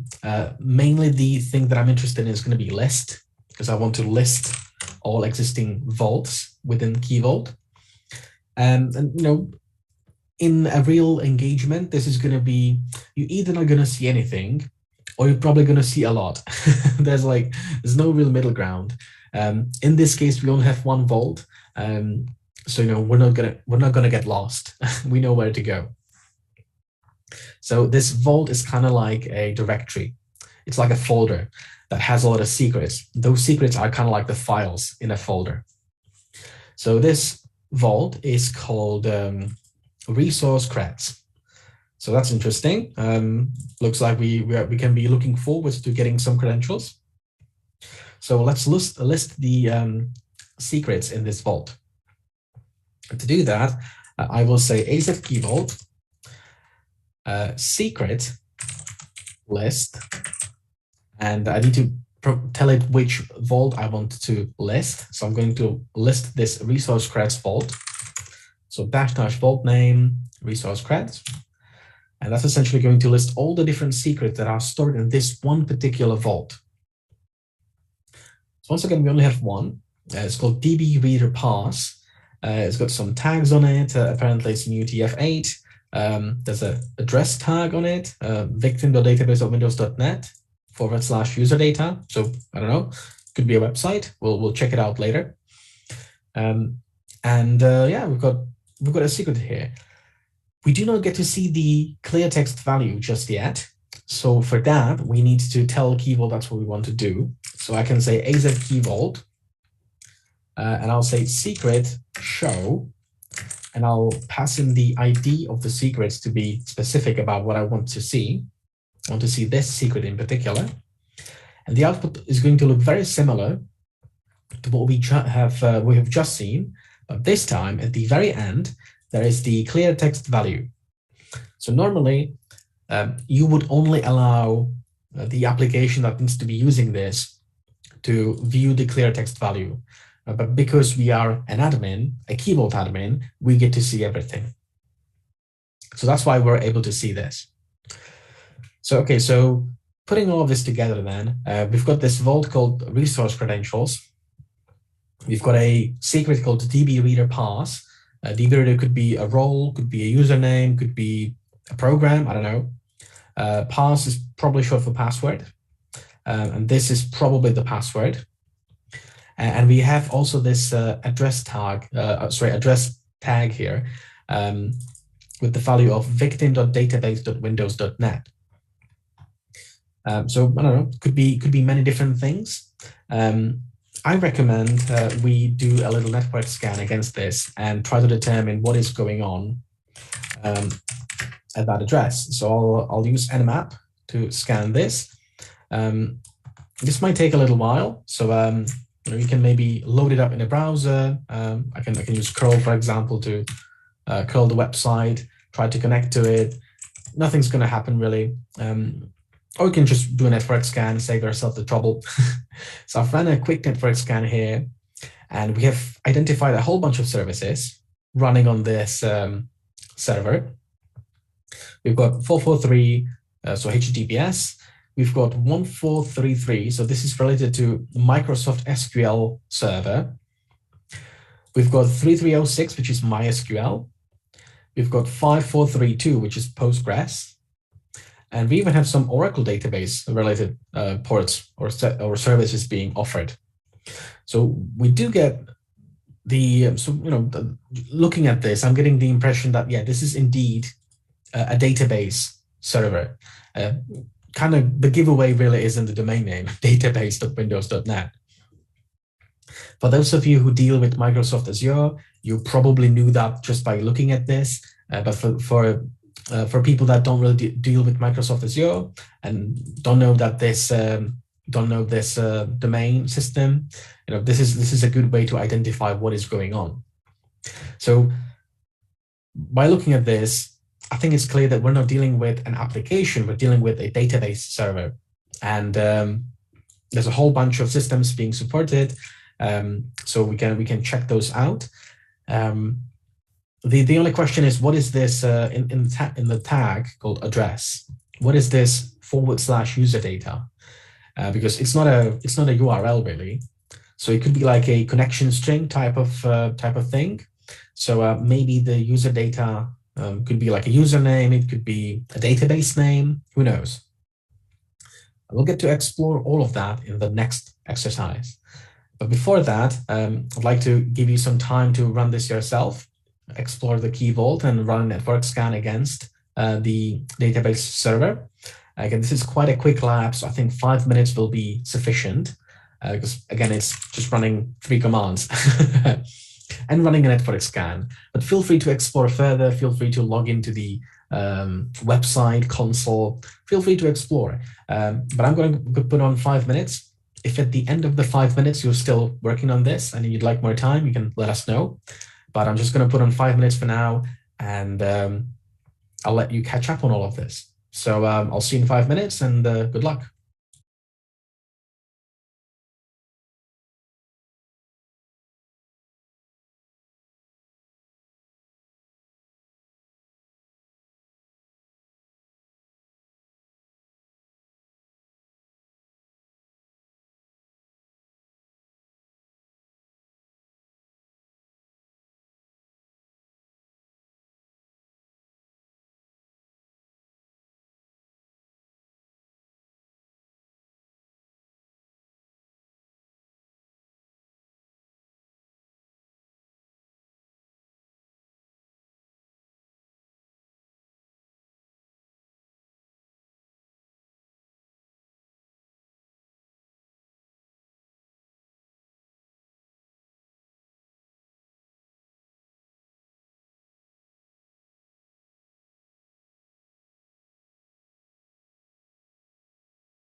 All right, so that's the 5 minutes up. Let's take a look at what we found. We found the database server. So let's see what we can do with it. Let's see what we can, if we can interact with it in some way, and what can we find inside. So as I said, to those of you that do work with Microsoft Azure, you've probably spotted this immediately, that essentially domains or subdomains of database.windows.net are managed SQL instances of Microsoft SQL Server. We did spot this actually just this morning when we were running the cloudhacking script. It did mention the victim.database.windows.net resource that has been identified, and I did make a point about it just very briefly, because I knew we were going to circle back to it later on. We didn't really investigate it, but now we're gonna take a closer look. So yeah, we're going to be dealing with a managed Microsoft SQL instance, and we might even already have some credentials in our hands. So essentially going to be connecting to it and seeing what we can find. In terms of tooling, there are many different approaches that you can take, many different tools that you can leverage for this. Some are commercial tooling, so some are paid. You have to pay for a license, but there are some tools that are also free of charge. We're going to be using a Microsoft provided tool called MS-SQL CLI. This comes pre-configured on your machines, so that's going to be very easy to use. And it's the official tool provided by Microsoft, so that's going to make it very, very easy. It is a command line utility, but it is interactive. It's quite nice to use. It's got autocomplete and things like that, so it's not too bad. So this is how we're going to be using the tool. Essentially, we're just going to feed it the username and the password. We're going to tell it which database we want to connect to, and the server that we want to connect to. And it's essentially going to drop us into an interactive session where we can interact with the database. But we can also run the tool non-interactively, essentially in like a batch mode, very useful for use in bash scripts or shell scripts to run some queries against the database. So we're going to be looking into that as well. And what can we be looking to find? Well, I don't know, probably something sensitive. That's what we're hoping to see anyway. If we're lucky as attackers, we might even get to see some personal information. It's unlikely we're going to see credit card details. Again, like if you deal with credit card numbers, there's a lot of security assumptions that you need to make. You need to get a PCI test done to your environment to make sure that people can't just hack a database very simply. But we might stumble upon some authentication related table data. So things like hashed passwords or encrypted things. I don't know. We'll see. But generally speaking, things in databases tend to be interesting. So let's take a look. We'll connect to the database, look around, and see what we can find. And lastly, we're going to be doing some post-processing if we find anything interesting. All right, so I'm going to switch back to my VM here, and let's take a look. Let me just quickly find my notes. Okay, here we go. So we're going to be using the MS-SQL CLI tool. MS-SQL CLI tool. And we can just feed it a couple of parameters to tell it where to go and how to authenticate. So capital U is for username. The username is going to be dbreader. The password is going to be something I don't remember, but I can copy paste in. Here we go. The database is probably user data, judging by the address tag on it on the secret. And the server is victim.database.windows.net. And hopefully this should drop me into an interactive session. Okay, yeah, looks good. So we get like a little prompt here. and we even get tab to autocomplete. I've got like a little.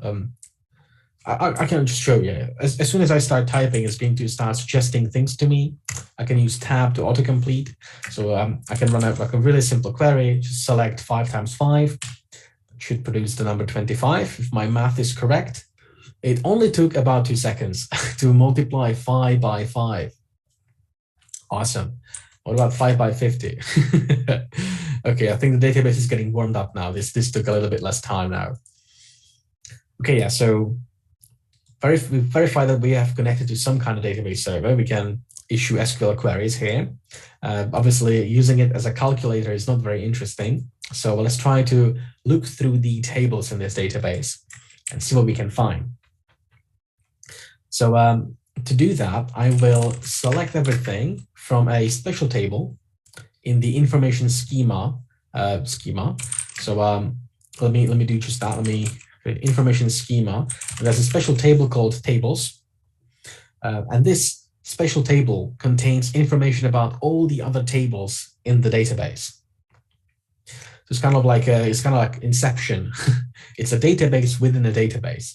And this is a very normal thing to see. You will see the information schema virtual database in a lot of other database software like MySQL, probably Postgres, as well have this essentially virtual mechanism of learning about the contents of a database server. So I'm going to select everything from this information schema tables table, and we're going to see what happens. All right, so I only get 2 results, so it looks like a really small database. Actually, looking over this, one of those isn't even a real table. It's just a view. I'm not going to go into what views are. Again, if you know your databases, you know what a view is. But this isn't very interesting then. And this is a real table, and it's called vOffice Auth 2019. So it's a couple years old. The data in there might be outdated, might require a little bit of guesswork, a little bit of luck to maybe use it today. We'll see. But either way, this table looks very interesting. So we can, for example, tell the database server to give us a little bit more details about how this table looks like, what columns does it have, and so on. So I can run describe, and I can describe this vOffice table here. And it tells me that that's the name. It's got 3 columns, one of which is the identity column. So essentially just like a primary key here, not very interesting. And we've got a column called username, which is a string of characters. And we've got a column called MD5, which is also a string of characters. That could be a password. Maybe the column name is a little bit of a hint as to what kind of hashes are used to store those passwords.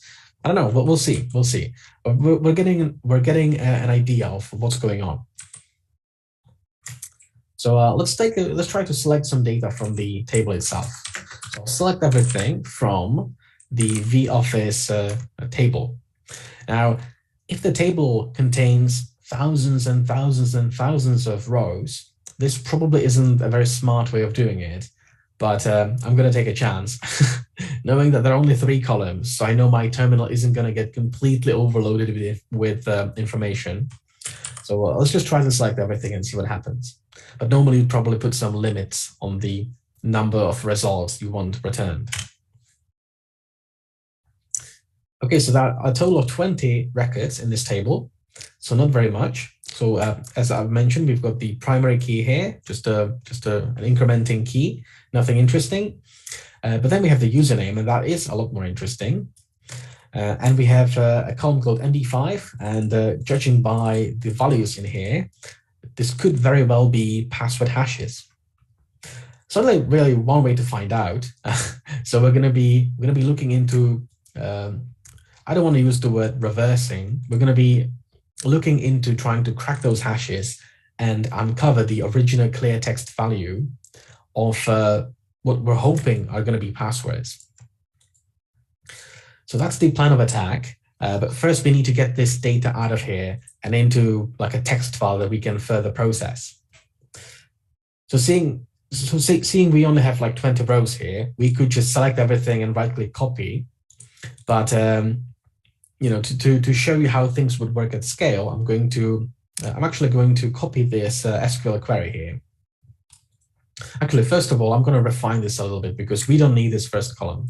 So I'm going to get rid of that. So I'll say select username MD5 from the office. Oh, the office. Here we go. Okay, so I've already cleaned this up a little bit. So I'll keep a note of this query here, and I will Control D out of this. I'll close this down, and I'll run the MS SQL CLI tool again, but this time I will provide it some extra parameters. So I'll say dash capital Q, paste in the SQL query, and also do dash O for output file, where I would like the MS SQL CLI tool to save results to. So I'm going to put all the data in this file called user data.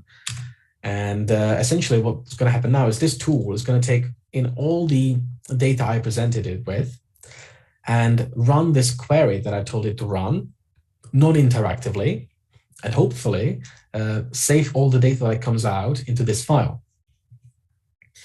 So you can see it's already finished. It didn't drop me into an interactive shell or anything. So that's exactly what I was looking for. So let's take a look at the data that it has collected. That looks very good. That looks exactly like what we were looking for. Awesome. Okay, so this still needs to be cleaned up a little bit. There's like the ASCII kind of structure around everything. There's a number of rows here. There's a lot of white space. We need to clean this up a little bit. Let's, first off, I can see that all of the usernames have @ as part of the username. So first thing I can do is I can grep for an @, and that should clean the table up a little bit. So that gets rid of the header and the footer of the table. Next up, I'd like to get rid of this white space and this vertical lines here. So what I can do is I've already shown you the cut command. So I'd like to show you something else. I'm going to show you awk. Awk is an interesting tool. It's quite versatile, and it's used for text processing on Linux. And so I can, for example, tell it to take a look at this file and find columns of data in it, and it will do that automatically, actually. So, for example, this line here, it's going to treat that as a column. All this white space is going to be ignored. This is going to be another column. This is going to be another column, and so on. Right, so essentially, we've got one column on the left-hand side here, the pipe character. Then this is the second column. Then this is the third. This is the fourth, and this is the fifth. So that's how awk is going to be looking at things. So I just need to tell it to print the second and the fourth columns, and that should get rid of all the extra white space and all the pipe characters, hopefully, if I've done this correctly.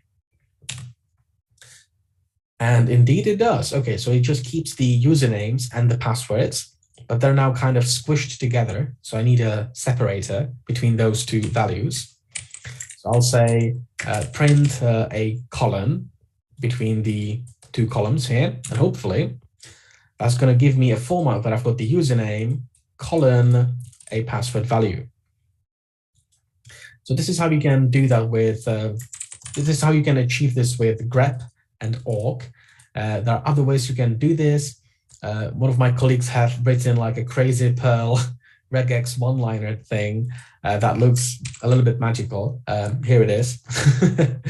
You can see that it just uses Perl to essentially auto-magically grep for interesting things and put it in a file. Essentially achieves the same result, but I quite like the awk way of doing things. Either way, however, we now have a cleaned up data file containing usernames and passwords. So we can do some further post-processing on this. So for this, we're going to be we're going to be trying to crack those hashes. So to do that, we have a tool called John the Ripper. This is a pretty old school password or hash cracking tool, I should say, but it's going to be more than sufficient. We're running it inside of a virtual machine, so we don't have like a graphics card accessible to this machine anyway. So we're just going to use John the Ripper. It's quite versatile, and if these indeed are MD5 hashes, then it's going to be really quick to crack anyway. So let me run this tool. So I'll run John. Obviously, I need to give it the password file. I'm also going to specify a couple of extra options to help it get along. I'm also going to be giving it a word list. So the word list I'm going to be giving it is called rockyou.txt. This is a pretty famous word list. It's a pretty good sort of go-to thing if you can't, if you're cracking some hashes. It has some 14.3 million lines in it, which is quite a lot. So you might think this is going to take forever. We'll see. But yeah, it's got a lot of essentially password guesses inside of it. It's got some really bad passwords at the top. So 1 through 6, 1 through 5, 1 through 9, password, I don't know, I love you, QWERTY, and so on. So a lot of like pretty bad passwords. So we're going to feed this file to John, and it's going to check for all those passwords, try to crack the hashes with this word list, and we'll see where that gets us.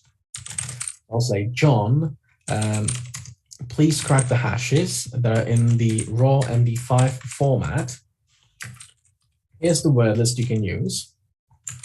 Oh, okay. Here's the word list you can use. And here are the hashes that I have.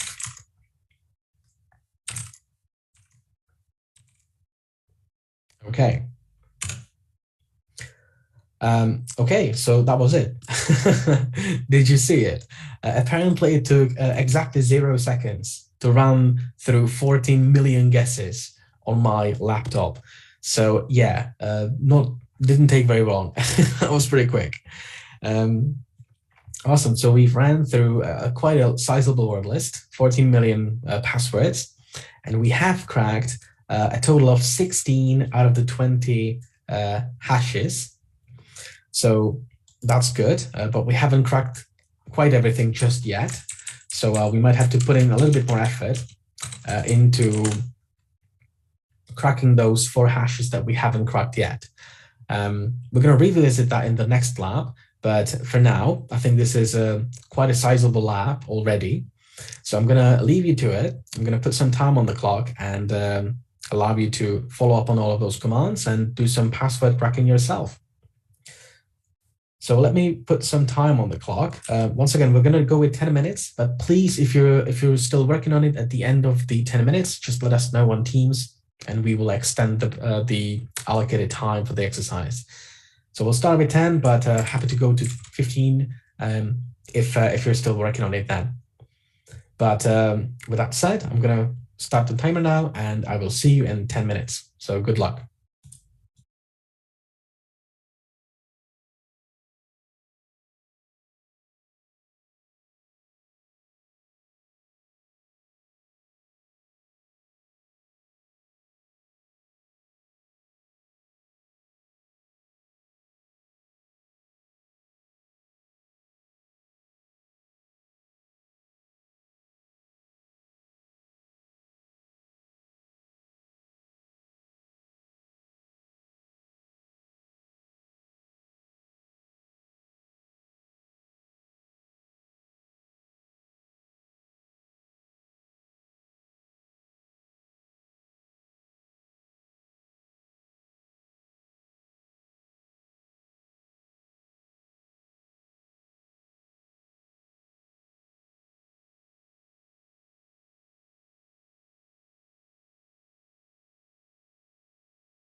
Okay, welcome back.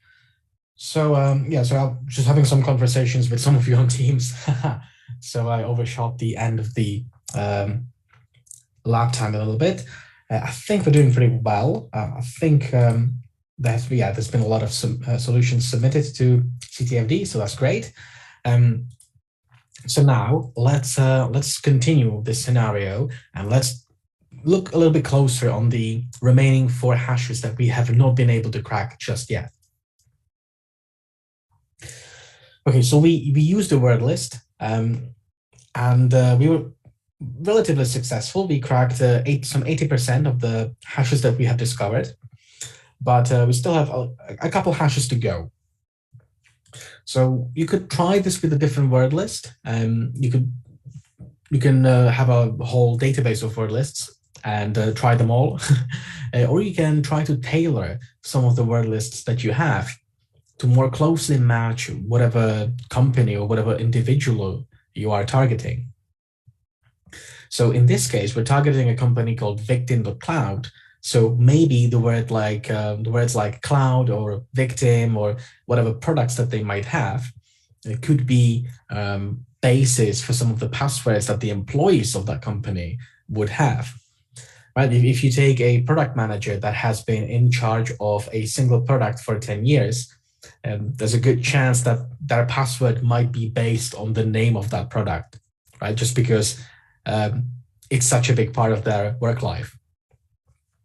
So we can definitely tailor word lists to more closely relate to a particular target that we have. We can also get a little bit of extra mileage out of our existing word lists by essentially doing something like we have seen some of the cloud enumeration tools do, essentially mutate some of the words in the word lists and essentially create more guesses that way. So we're going to be looking into that as well. So we're going to be also we can essentially try to target our word list really simply by scraping a website of our target and essentially getting all the words from the website, because that's likely to have, for example, product names and projects that the company is working on and so forth. So we're going to be using a tool called Qul to do that for us. The tool is going to fetch a lot of words, just essentially all the text from that particular website, and there are definitely going to be some words that are unlikely to be passwords. So for example, very, very short words, probably not good password candidates. If we knew the password policy that victim.cloud use, then we could tailor this a little bit more to what would pass that complexity policy, but we don't have that information right now. So we can essentially, just as a rule of thumb, assume that a password is at least 8 characters long. So 8 characters plus. Again, depending on the complexity policy that exists, this might be a little bit different, but a good rule of thumb is a password is always going to be longer than 8 characters within AAD. So we will use the tool Qul to look at a target website and pull down all the words from that website, and we can filter out based on word length as well. So we can essentially say, okay, Qul, grab all the words on this website, but only give me words that have at least 8 characters to filter out things that are unlikely to be passwords. And then we can add some complexity or add some mutations, extend the number of guesses that we're going to get from Qul through software like rsmangler, but also John has a rule set or many rule sets that we can use to essentially take one word and turn it into many password candidates that could be passwords. So that's what we're going to try and do. So let me show you how this might go. Okay, so first of all, we're going to be looking at the website of victim.cloud. So if you remember, it looks something like this. It's a very simple website. There's an image on the top, and there's some text. Not very sophisticated, so fairly simple to navigate. So I will be using a tool called Qul to download all the words from that website. So we do get a lot of words back. Some of those are quite short, like the or for, hi, your, with, and so on. Those are probably not very good password candidates. So I will use the -m parameter or switch to filter out anything shorter of 8 characters. So we get these long words back. So this should be better. This should give us a better chance of finding a password in one of these. And also, we're going to mutate a lot of those words. Play with uppercase, lowercase, with digits, special characters, and such. So essentially, to give ourselves a little bit more chance at guessing the correct password, right? So for that, we're going to be using John. We're going to be using some of the rule sets that it comes with by default. Yeah, that's what we're going to do. So actually, can someone give me their favorite word? If you have a favorite word, can you put it in chat? You'll get your 5 seconds of fame. Pwned. Okay, yeah, we're getting pwned. That's a pretty cool word. Yeah, that's strong. I like it. Thank you.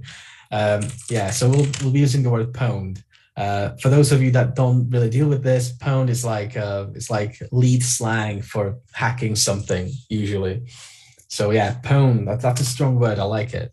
That's the best word. Like usually people say like a pillow or a donut, and you're like, that's lame. that's not strong enough. This is definitely strong enough. I like it. Cool. So we'll be using this word, and I'll be showing you how we can manipulate this word to essentially get a little bit more mileage, a little bit more guesses that we can run through John to hopefully crack some hashes.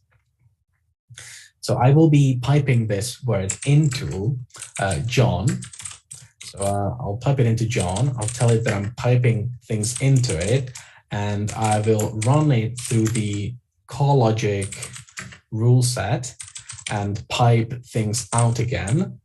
And I'll type everything to less. Okay, so here we go. So I've put in one word, and I have gotten quite a few words back, or variations of that word. So if you remember, I put in pwned, all lowercase, and what I'm getting back is 00 pwned with capital P. It's going through a bunch of the digits here. Then it does the same thing, but all lowercase. Then it prepends the current year, for example, and then it prepends like a year from the past, and then does the same thing, but in reverse order, and so on and so on and so on. It essentially cycles through a lot of these variations. It then does the trick with the seasons, so spring pwned, autumn pwned, pwned summer, pwned winter, and so on. It then goes through years and special characters. It essentially generates a lot of password guesses. How many? Let's take a look. It generates, based on one single word, about 6.6 million variations of that one word, which is crazy. That's a lot of mileage from one single word. So what we're going to do now is we're going to do the same technique. We're going to apply the same technique, but we're going to be using the words that we have collected from the website. So essentially those words right here. So let's take a look. So I will be using the output from Qul.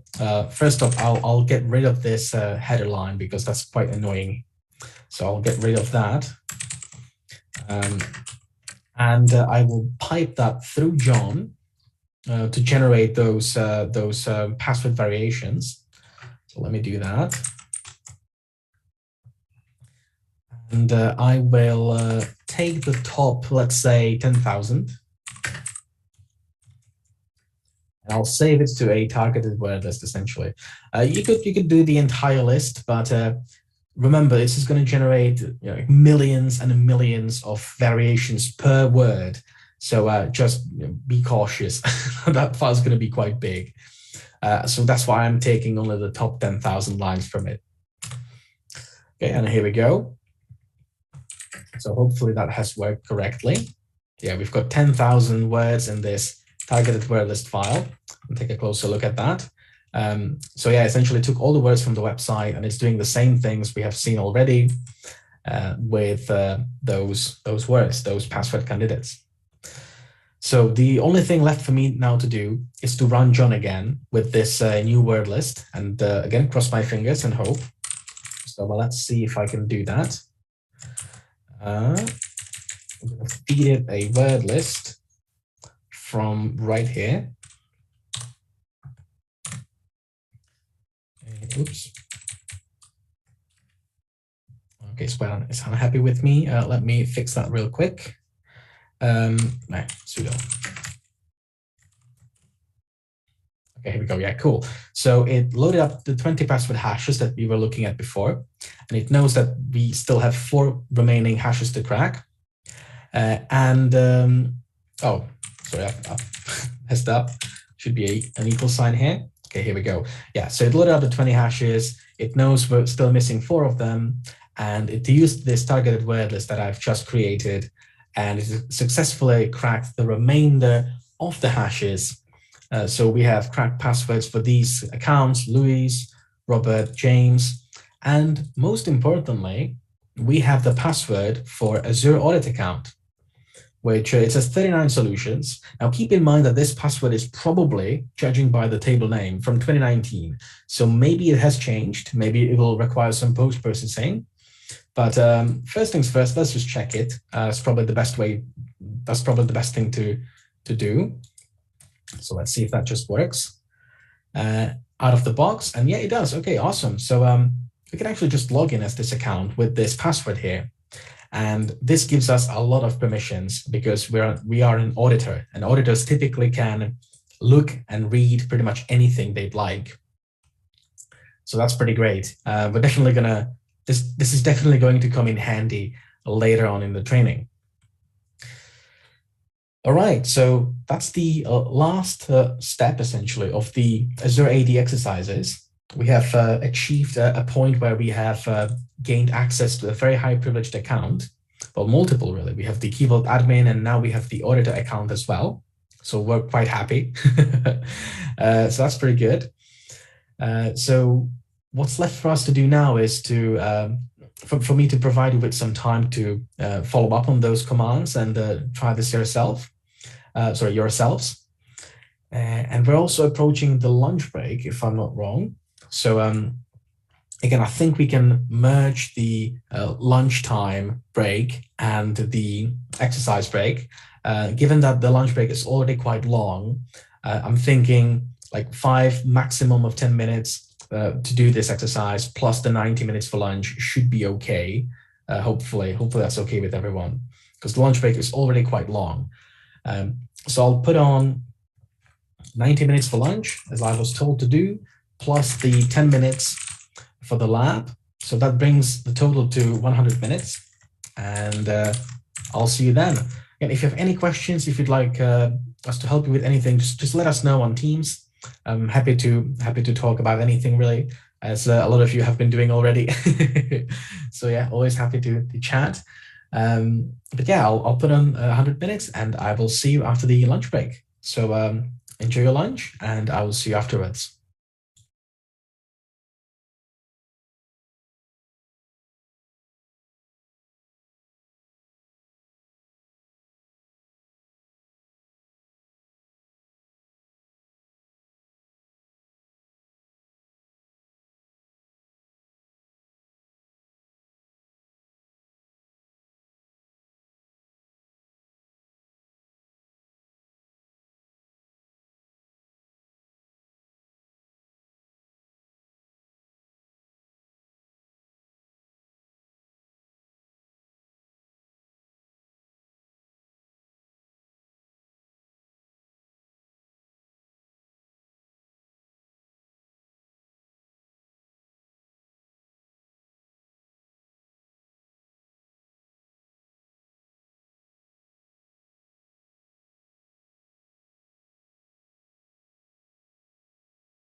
Good afternoon. Welcome back. I think we're ready to resume now. I hope you all had a nice lunch break and had some time to look at the Azure 5 lab, in which we created a targeted word list and we cracked the remaining hashes that we were dealing with before the lunch break. So that actually brings us to the end of Azure AD. I'm just going to make some remarks about defense, but again, we will revisit defense on day 4. Day 4 will primarily be a blue team day. So only got 2 little remarks here, mainly to, first of all, enable multi-factor authentication. Yes, it is slightly annoying to, trying to log in and having to dig up your phone or a hardware token and punch in a set of digits.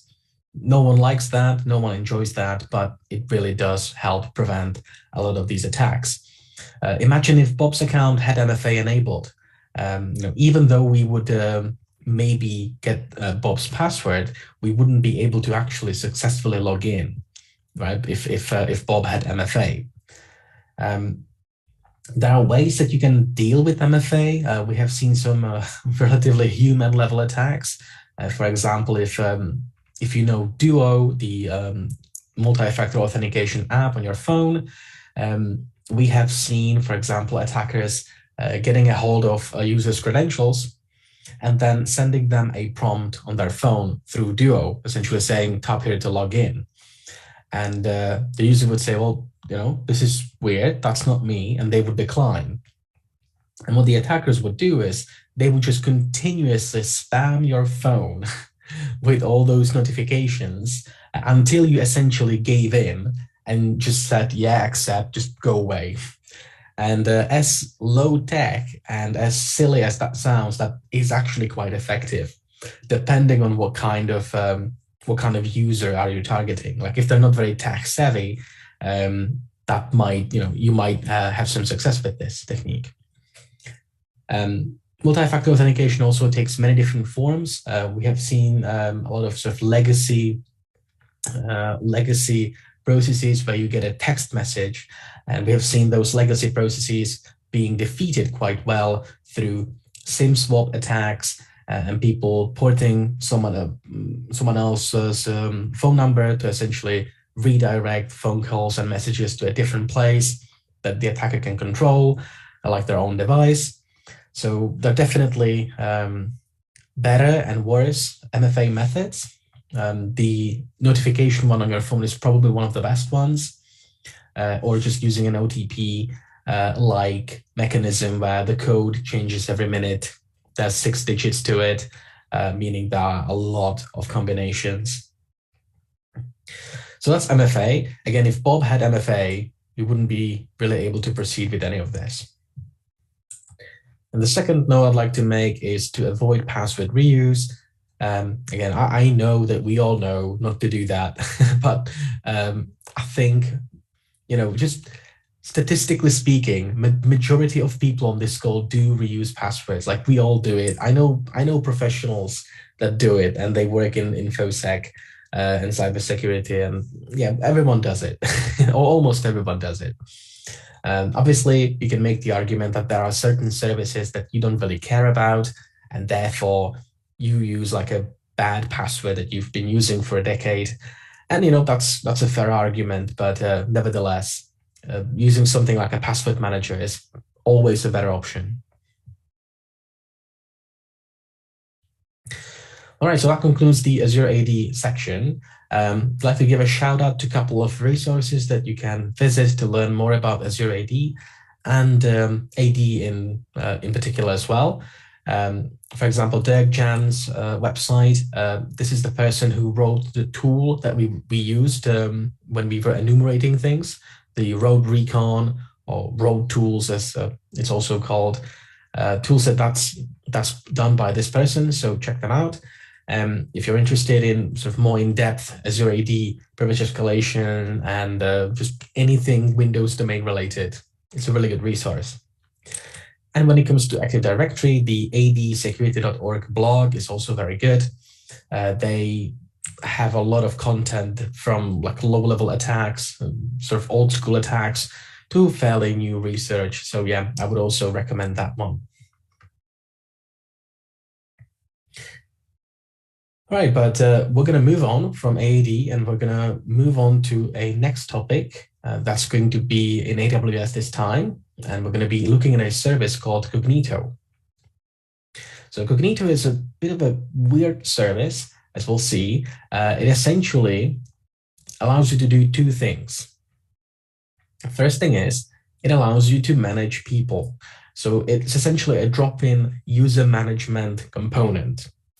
Right? So if you are, for example, developing a website or a mobile app and you need to do user management, you can very obviously make that yourself. You can code it yourself, and most people do really. But if you don't want to be coding the same thing again and again and again and again, you can outsource this to AWS and use Cognito to do this for you. So Cognito can act as a user management component, essentially allowing people to create accounts, log in to those accounts, do password resets when people inevitably forget their passwords.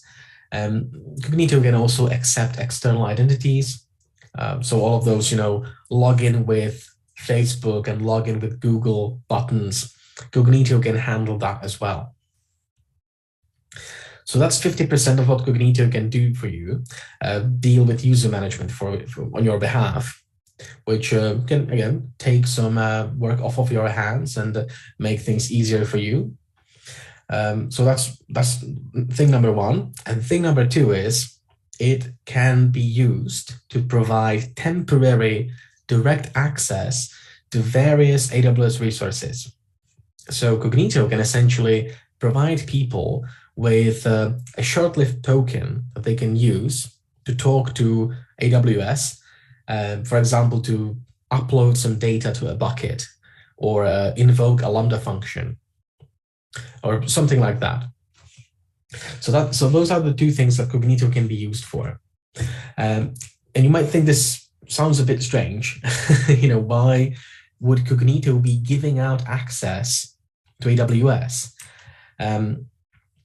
What I like to do is I like to give an example of, imagine that you are a developer and you're developing a mobile application. And this mobile application is something like Instagram for cats, something like that, or dogs, if you like dogs more than cats. It's like an animal Instagram thing. And you essentially want to save money and time and outsource everything that you can. Right, so you can use Cognito to manage your users. And you can also use Cognito to skip kind of some of the code you would normally have to write. So in a typical application, you would build an API that allows the mobile application to pull down images of cats or dogs. And it allows people to press a like button or something like that, or maybe post a picture as well. But it turns out that a lot of these things are essentially just about moving data from one place to another.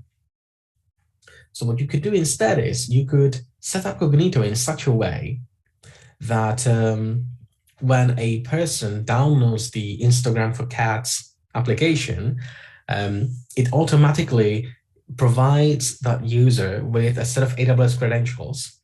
And the application actually has AWS SDK libraries baked into itself so that the application knows how to talk to AWS. And it can, for example, talk to a specific bucket and start pulling data from the bucket. And, all the data is just pictures of cats, right? And it can just start displaying those images with any kind of surrounding metadata, like the user's name or the name of the cat or something like that. So normally in a classical setup, but that isn't cloud native or doesn't have to do anything with cloud, all of that you would have to write yourself. You would have to create a mobile application and you would have to create a server for it. And the server would handle, user signups, logins, and things like that. And when the user tries to refresh their feed on their phone, it would talk to the server, and the server would pull in images from some place and serve them to the user. But with Cognito, you can skip the middleman, right? You can provide the mobile application itself with a set of very restricted credentials that the application can use to talk directly to AWS and start downloading data from it directly. So you can essentially skip having a server. And that is very appealing to a lot of startups. So that's why Cognito is quite popular. So once again, two things: user management and temporary direct access to AWS. That's what Cognito does. Cognito is one of those services that can be very useful, but if you misconfigure it, like you over provision some, for example, the access that it gives out, if you over provision this and you give out too much access, you can put yourself at a lot of risk, because at that point, you're kind of giving away access to your account, and that would be very bad. So you need to make sure you do this sparingly, the permissions that you actually provide to people. So that's what Cognito does. It uses some technical terms like user pools and identity pools to be dealing with the user management side of things and the temporary AWS credential access side of things. One more remark I'd like to make is that because this is a cloud service, so it lives in the cloud, and you can talk to it through different means. You can manage Cognito through the web console. You can use the command line utilities, and most importantly, with Cognito, you can bake in support for Cognito into your application. And by bake in, I mean use an SDK, a software development kit, use essentially a library, a third-party component. That's what Cognito is really used for. So the main two use cases are for web apps and mobile applications alike, because once again, it simplifies the overhead of your server-side infrastructure. Because Cognito is a global service, when we talk to it, we need to tell it who we are. Essentially, we need to have like a client ID string that identifies our application, so that Cognito knows which application we're trying to log into, for example. So those are typically some hard-coded constants in either the mobile app or the web app.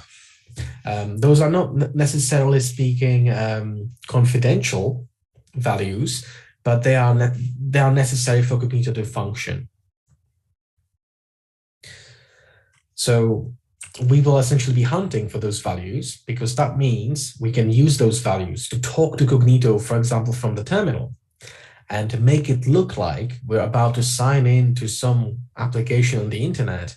But actually, it's just us in our terminal trying to see what we can do with this Cognito deployment. And even more interestingly, Cognito supports essentially an unauthenticated role, like a guest level access. But again, that makes a lot of sense. Like when you think of the Instagram for cats application on your phone, it would be good that, if people could download the app and see what it's about before they create an account. Like no one likes to create accounts, beforehand. People like to use a thing for a while before they maybe commit and create an account and start posting as well. So that's the guest level access that Cognito supports, and that's also very handy. And it will be very handy to us as well, because if the Cognito deployment is configured with this option enabled, then maybe we can completely skip any kind of credential hunting phase and immediately ask Cognito to provide us with some AWS credentials. And again, depending on how it's configured, we might get our hands on some pretty sensitive sets of credentials. Okay, so this is what it can look like in code. We're looking at a source code of some website. We can see a wall of JavaScript code. I wouldn't try to read. I wouldn't try to read this much. It's just a wall of JavaScript, but it does have some highlighted bits here and there that kind of tell you about Cognito. It looks like it's being initialized here with some kind of constant coming from this place. It looks to be base64 encoded. So we can take a closer look at that. And if we can extract those constants, those identifiers from the code, then we can skip the code completely and just use our terminal with those constants and values. So there has been some research done into this by a researcher. I believe this was presented at a Black Hat conference. I'm not sure which one, but I believe this comes from a Black Hat conference. And there's essentially a researcher who thought, okay, well, this is interesting. And he downloaded a lot of Android applications from the Google Play Store, and he automatically decompiled them and then essentially grabbed through the source code looking for identifiers and constants that have to do with Cognito. And in the sample that he processed, he found some 2,500 of identifiers, which he then programmatically investigated further. And he realized that about 20% of the Cognito deployments had some kind of security issue in the way that they were configured. For example, the researchers stumbled upon some 900 S3 buckets with some sensitive information in there, and some 1,500 Lambda functions, some of which were exploitable. So there's a lot of attack surface that's kind of hidden behind Cognito, providing you some kind of access. This attack surface isn't immediately visible when you look at an application. You actually need to poke around a little bit to, for example, find Cognito and ask Cognito for some credentials so that you can then take a closer look at the environment. So how do we do this then? Well, as I've mentioned, you can talk to Cognito through different means. You can talk to Cognito through the web console. You can talk to Cognito via code, via source code in your program. But you can also talk to Cognito through the terminal. So right here, you can see we are issuing a command. So we're saying AWS Cognito identity. Please assign me an identity from this pool identified by this thing. And if everything goes well, we might get assigned an identity. That's kind of like a session token. This is now us. That's how we can interact with Cognito from this point onward. We can essentially use this quote unquote session token to talk to Cognito, and we can even use it to exchange it for some AWS credentials. As we can see here, Cognito has issued us a set of temporary AWS credentials. And we can obviously set up our terminal then to utilize those credentials and have a look through the environment, see what we can do. So that's essentially with the guest mode enabled. Sometimes you can also create an account and then log in with that account. And because you're now logged in, no longer a guest, Cognito might offer you even higher level access into AWS. So you can create an account with Cognito. The way to do that is to say AWS Cognito IDP, as in IDP as in identity provider. Please sign up, sign me up, create an account for me. I am dealing with this particular website. And here's my username, here's the password I'd like to use. Please make it happen. And Cognito sends you an email with a confirmation code, the classic thing, email verification. And go to your email, you fish out the code, and you can talk to Cognito again and say, confirm sign up. Here's the code that you've sent me to my email address, therefore proving that I am in control of that email address. Please activate my account. And once that happens, you can log in with your account and essentially be issued a real session this time. You actually signed in. So this is like a proper session token kind of information. And you can use that token, that session token essentially, from that point onwards to interact with Cognito, you can essentially follow this exact flow. But this time you've got the ID token here as well. But you're using the same commands, right? This command is the same as this command. The only difference is now we're logged in, so we can prove that we're logged in, and maybe that will lead us towards getting a little bit more credentials or a little bit more access to the actual AWS environment. So that's what we're going to be looking at right now. We're going to do an exercise called Cognito 1, in which we're going to explore the vOffice application. Again, this is a subdomain that we have discovered yesterday. And we will try to gain temporary access to AWS and see what that access looks like and what we can actually do with it. So for that, I will switch now back to the VM that we have running. Okay, here we go. And open a terminal and have a look through Cognito. Actually, sorry, open a browser. Yeah, let's look at the vOffice application first. All right, so yesterday we did some subdomain discovery. We found a vOffice subdomain .victim.cloud, I believe. And if we visit this website, it just has a default document saying, go away. It's quite rude. It's not really giving us much information. We can take a look at the source code. We can investigate a little bit further. And if we do that, we might find that there's essentially a hidden node for any existing customers to remind them that they need to hit this endpoint. They need to look at login.html. So let's take a look. Once again, if we didn't know that, and if there was no node, we could do basic form of web content discovery. As I've shown you a couple of times already, you could use a common word list of common files. You can essentially perform a dir busting attack against this domain, and you would soon enough discover this, this file. So let's take a look at login.html then. So upon visiting this page, we are greeted with a login form, and that's pretty much it. So on the first glance, there's not much happening here. You can try to put some data in the form, press sign in, and at first nothing happens. And then after a second or two, we get an alert pop up saying incorrect username and password. Okay, fair enough. So it looks like it was doing something at the very least. We can take a look at the page source code.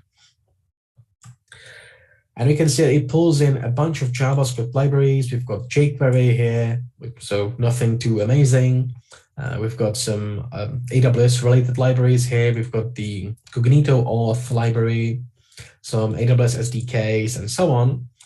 We also have a config file here, which could be interesting.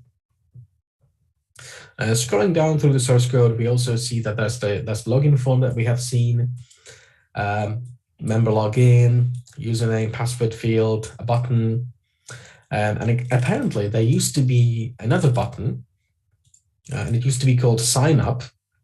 So that's interesting. There used to be another button here. It's no longer here. It's been commented out from the front end of the application. Chances are this method is still somewhere here, hidden away. Okay, no, it isn't, but it's worth a look. Yeah, so maybe at some point this application allowed people to create accounts. So that's an interesting thing. There's some inline JavaScript code. Yeah, fair enough. Let's take a closer look at the config file first. So in the config file, we actually find some Cognito-related information, or at least that's what it looks like. So we now know the region of deployment. We know the application ID, or as it's referred to, the client ID. So this string uniquely identifies the vOffice application in the eyes of AWS Cognito. And we've also got the pool identifiers for the user pool and for the identity pool. Okay, that's an interesting piece of information there. Just with this, we could start looking into Cognito a little bit. Because there is no sign up button, there's just a login form here. There's no like continue as guest or anything like that. But maybe if we skip the front end, if we go around this front end, and if we talk to Cognito directly, maybe we can skip the login form. So let's see if we can do that. So I'll pull up my terminal here, and let's take a look. Can I resize this a little bit? Come on. That's better. Even better now. Okay, brilliant. All right, so let's try to use the terminal to talk to Cognito directly, skipping this website. I'm just going to be using some of these identifiers we found here. So first things first, I'll say AWS Cognito identity. Please assign me a single ID, a single identity ID from this pool, which essentially means like give me a session. That's essentially what that means. So I'll copy that over here. And this being AWS, you pretty much always have to specify the region, even though it's in the ID, but that's just AWS. And AWS happily processes our request. And without specifying any kind of credentials, it issues us with a kind of a session token here, essentially with an identity ID. So that's great first step. We can now take this value and attempt to exchange it for some AWS credentials. So to do that, I'll say again, AWS Cognito identity. Please give me credentials for this identity I've got right here. So I'm just going to copy paste this. Once again, I need to specify the region. And I'm going to cross my fingers and hope that Cognito allows me to do so. And indeed it does. Okay, so I now have a set of temporary credentials that have something to do with this web app. What I can do with those really 100% depends on how well everything is configured. If it's configured properly, maybe I just get read access to one particular bucket, or I can invoke a single Lambda function or something like that. But what you're betting on here is that it's not properly configured, and hopefully you get some extra access that you didn't have before. So we're going to have to set up those credentials somehow. We can do so by following a guide that we have prepared for you here. This is from the Cloud CLI 101 section.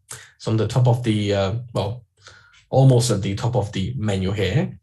So Cloud CLI 101, there is, I think we've seen this already, but just to remind everyone, there is a interactive demo you can copy paste from, showing you how to set up your terminal window to accept those AWS credentials and actually use them to talk to AWS. That's also one of the reasons why when we were setting up our permanent credentials, we used the -- profile option. There's no -- profile with this, right? So when you do the export environment variable method, you just call commands just plainly. There's no -- profile involved. And that's going to call back to those credentials that you have set up this way. So let's do that. Let's set up our credentials this way and see what we can do. There you go. So I will set up my access key ID. That's the first bit. I'll set up my secret access key. That's this middle bit. And finally, I'll set up my session token. Just be sure to select all of it, excluding the quotes. And here we go. So now I hopefully can do sts get caller identity. And if everything worked, I should see something like this, where it says that my user ID is something, something, Cognito identity credentials. So that looks good. We have now become a part of this AWS account number 7224 something, something. And this is the role that we have assumed. So we have assumed role of Cognito Cloud HD Identity Pool Unauth role. Yeah, it is a mouthful, uh, but nevertheless, we are now in control of this role. We've assumed this role and everything that comes with it. And it really depends what this role is configured to do. So I suppose the easiest way to determine is to just give it a try. So I can maybe try to list running instances in EC2 in a particular region. So US East 2, for example. Oh, that doesn't work. Fair enough. So what else could I do? Maybe I can list buckets. Okay, so I can list buckets. Sorry. Pardon me. And it just so happens that looking at the buckets, we're actually finding ourselves in the account with the victim auth, private, and public buckets. So we have been able to look at the victim public bucket simply because it was public. We've also been able to look at the victim auth bucket because it was using the authenticated access method, meaning anyone with AWS creds can look in here. But we were never able to look in the victim private bucket. Maybe we now have enough permissions to actually do that. So let me try to list the bucket, and it succeeds. So that looks promising. Feel free to copy this file to your machine, take a look. There should be a flag inside. I'll leave that to you, as we have done that a couple of times already. But yeah, this is Cognito. It's an interesting thing. We've also seen that the website doesn't allow us to create an account. So we could try to forcefully make our way in. We could try to say Cognito IDP, sign up, tell it which website we're trying to get into. Trying to get into this website.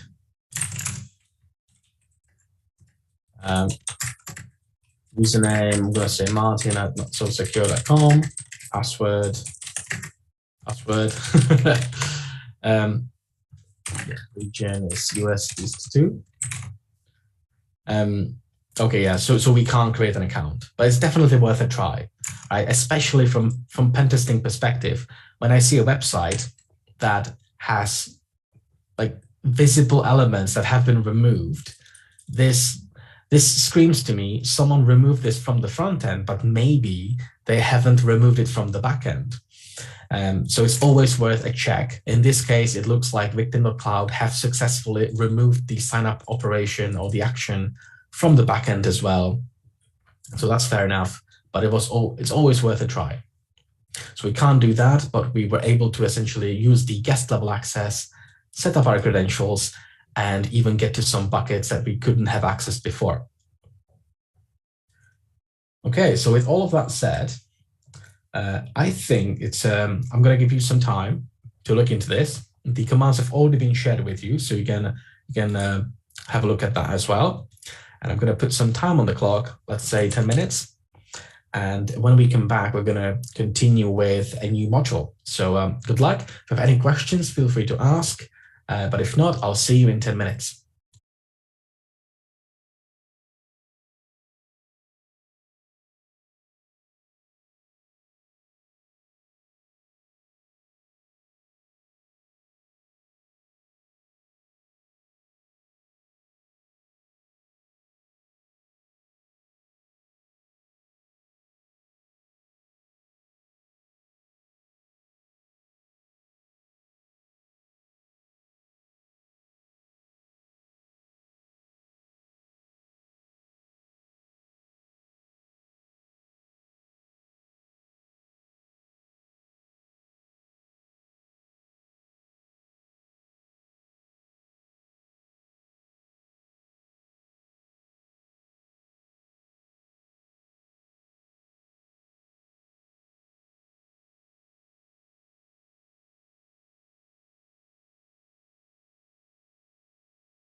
Okay, so that's been 10 minutes now.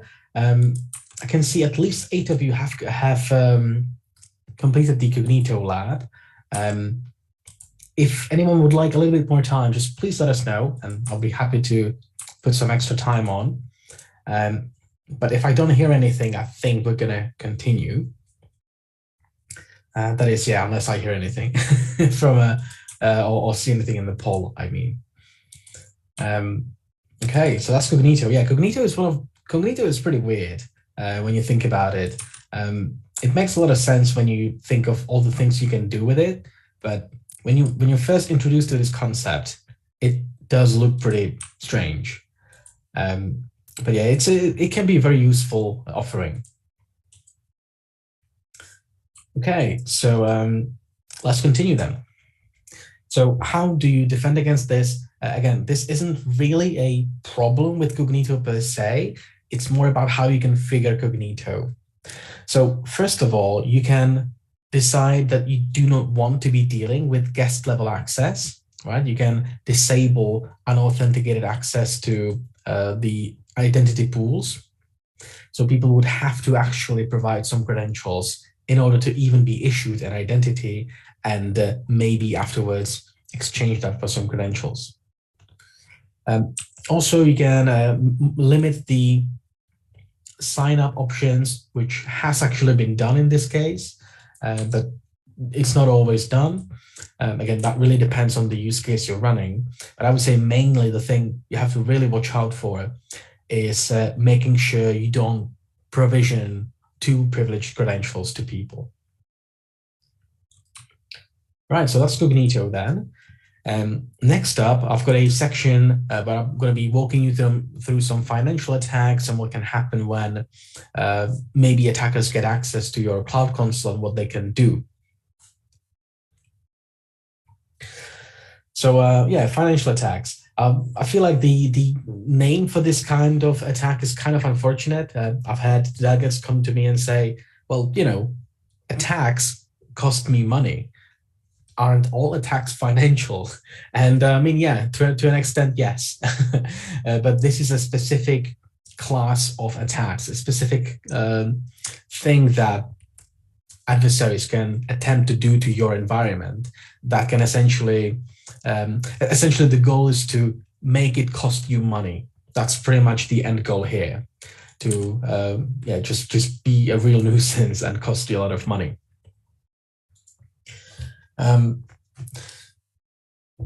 It has to do a lot with operational security and how you deal with credentials and how good you are at following the least privilege principle, for example, by providing the minimal access required to all people in your organization.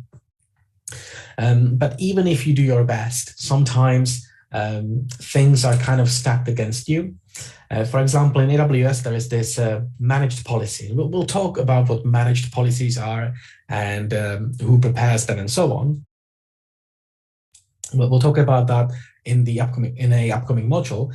But for example, in AWS, when you're configuring policies and roles, you essentially provide people with access to various AWS offerings. So here we can see someone attaching a managed policy to someone, and they're trying to attach the secret manager read and write. So that doesn't look too bad. But usually with most AWS services, there's always a range of available and pre-configured policies. And they usually read-only, read-write, full admin, and things like that. So there's usually at least a couple of options that you can choose from. Right? For example, if I only want to allow an application to read secrets, I should be provided with a read-only policy, not a read-write one. Right? Because writing to secrets manager, aka the key vault, in effect costs me money, right? Storing things in the secrets manager isn't for free. It's not very expensive. We're talking, you know, $40 US per month per record. So that's like a cent a day. So it's very cheap. But no one's saying that I can't create 1,000 secrets in Secrets Manager, right? I can automate this, and I can really create a lot of data and save it to Secrets Manager, and the cost is going to go up. So you need to be careful provisioning these things that can effectively cost you money. So that's I would say more of an edge case. The more common approach is going to be with spinning up compute instances. Right, so in the case of AWS, there are some very, very costly instances. When you look at, for example, the X1E 30 times too large, that is one hell of a machine. Like we're talking RAM on the order of terabytes. It's a ridiculously powerful server. And so is the cost. Like it costs like $19,000 every month, which, yeah, that's a lot of money. Same thing with RDS, the managed database service from AWS. You can spin up a really heavy enterprise grade multi-data center Microsoft SQL server, which is going to cost you a couple $1,000s as well. If you start to move a lot of data around, you might start to incur charges for I/O read and write operations. And the AWS Marketplace typically sells pre-configured images, or it sells software that you need a license for. And you can purchase a lot of things from the marketplace, and it isn't exactly cheap. So there are a lot of ways that you can spend a lot of money in AWS. And if an adversary gets a hold of, for example, your root account credentials, they might be able to make those purchases on your behalf, which you don't want to be in that situation. So something like that, well, a little bit like that, happened to a company called Codespaces. This is not to be confused with the more recent GitHub Codespaces, which feels like a reboot of this company, because they used to be the original Codespaces. They used to be a source code hosting provider. And at some point, a cloud native source code hosting provider. But unfortunately, at some point, they've misplaced AWS access credentials for the console, and someone got a hold of them. And the attackers essentially logged in, and they started to remove pretty much everything that they could see. So essentially, the attackers went full scorched earth policy, removing absolutely everything, including things like backup snapshots, all S3 buckets and the data within, all pre-configured images for instances, for EC2 instances, obviously all the EC2 instances, machine instances, like literally every single thing. Codespaces, luckily, as any self-respecting company, had backups. The problem was that the backups were stored in the same AWS account. Therefore, the attackers also had access to those backups, and they removed them as well. And this is a really bad situation to be in, right? Because no one can really help you. All of your data are gone, and you can't attempt to recover the data because they're no longer there. And if you ask AWS for help, they can't help you even if they could, because when you press delete in a cloud environment, that means you're telling the provider to destroy the data forever. So AWS, they can't help you out. They can't restore your data somehow, because that would prove that they kept a hold of them after you removed it. So they would be in a breach of your trust and mainly the contract that you have with them. So there's literally no way back. Plus the reputational damage of something like this, and your company losing all the source code that your customers had saved there. That's pretty bad. That's a pretty bad combination. So Codespaces effectively had to close doors overnight thanks to this attack. Again, it would be quite difficult to replicate this at the same scale if this was on-premise. If you had your own data center with your own servers, it's unlikely that you would come in one day and the data center would be empty. At the very least, if an attacker got in and they started removing everything and deleting everything and wiping everything, maybe at the very least you could attempt to do some kind of data recovery off of the hard drives. But that's not really an option in cloud, I'm afraid. So another example would be from an organization called All in Data. Essentially, some attacker extracted some AWS credentials from a public-facing Git repository of some source code, and they essentially use those credentials to get in to the target environment, and they've spawned 20 of, at the time, the largest instances, the most expensive instances, obviously, in every single AWS region. We're talking, AWS has 20-something regions, so we're talking 20 times 20 of those instances. That's quite a lot.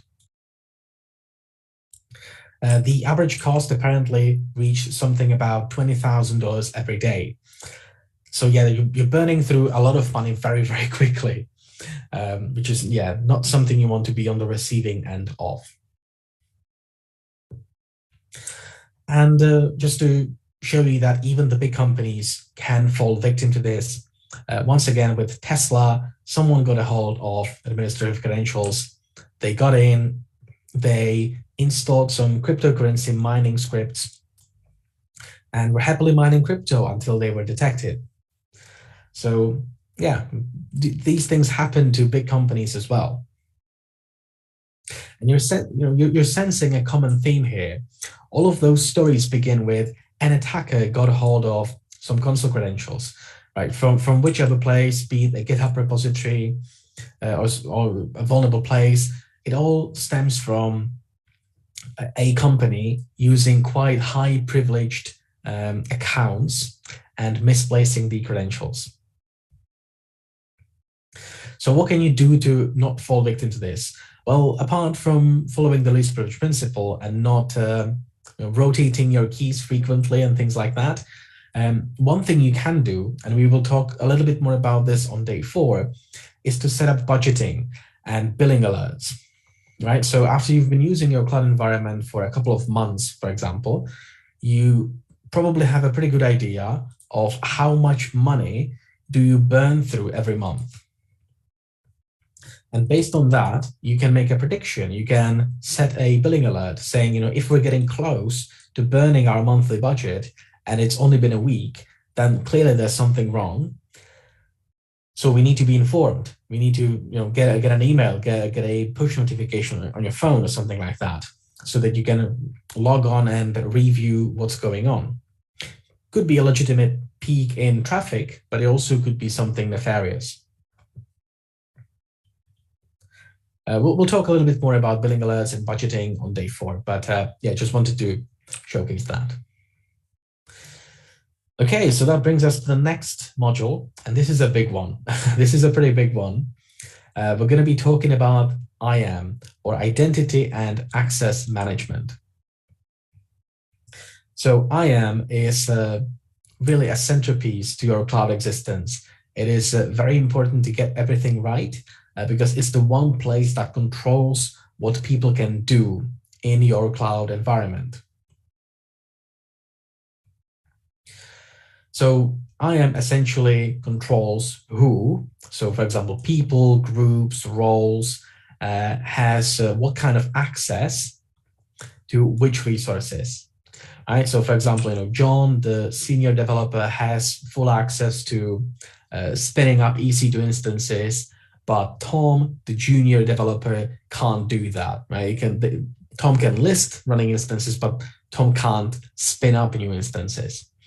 So IAM is the one place where you're going to be defining all of those policies, all those rules, and making sure that you provide people with enough access to do their jobs, but not too much to accidentally or maybe intentionally cause damage. We will be targeting AWS in this exercise, but obviously IAM is a generic concept and it's not even cloud specific. But in cloud, it is quite well pronounced because the cloud lends itself to an IAM-centric policy management quite nicely. All the cloud environments are quite centralized and they're all essentially handled by a single company. So everything can integrate with IAM inside of your cloud environment very, very nicely. And as such, it provides you with a really good way of managing access. So how do you actually do it?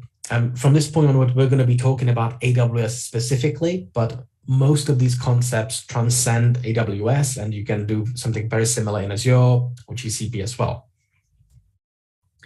So in AWS, we have this thing called the policy.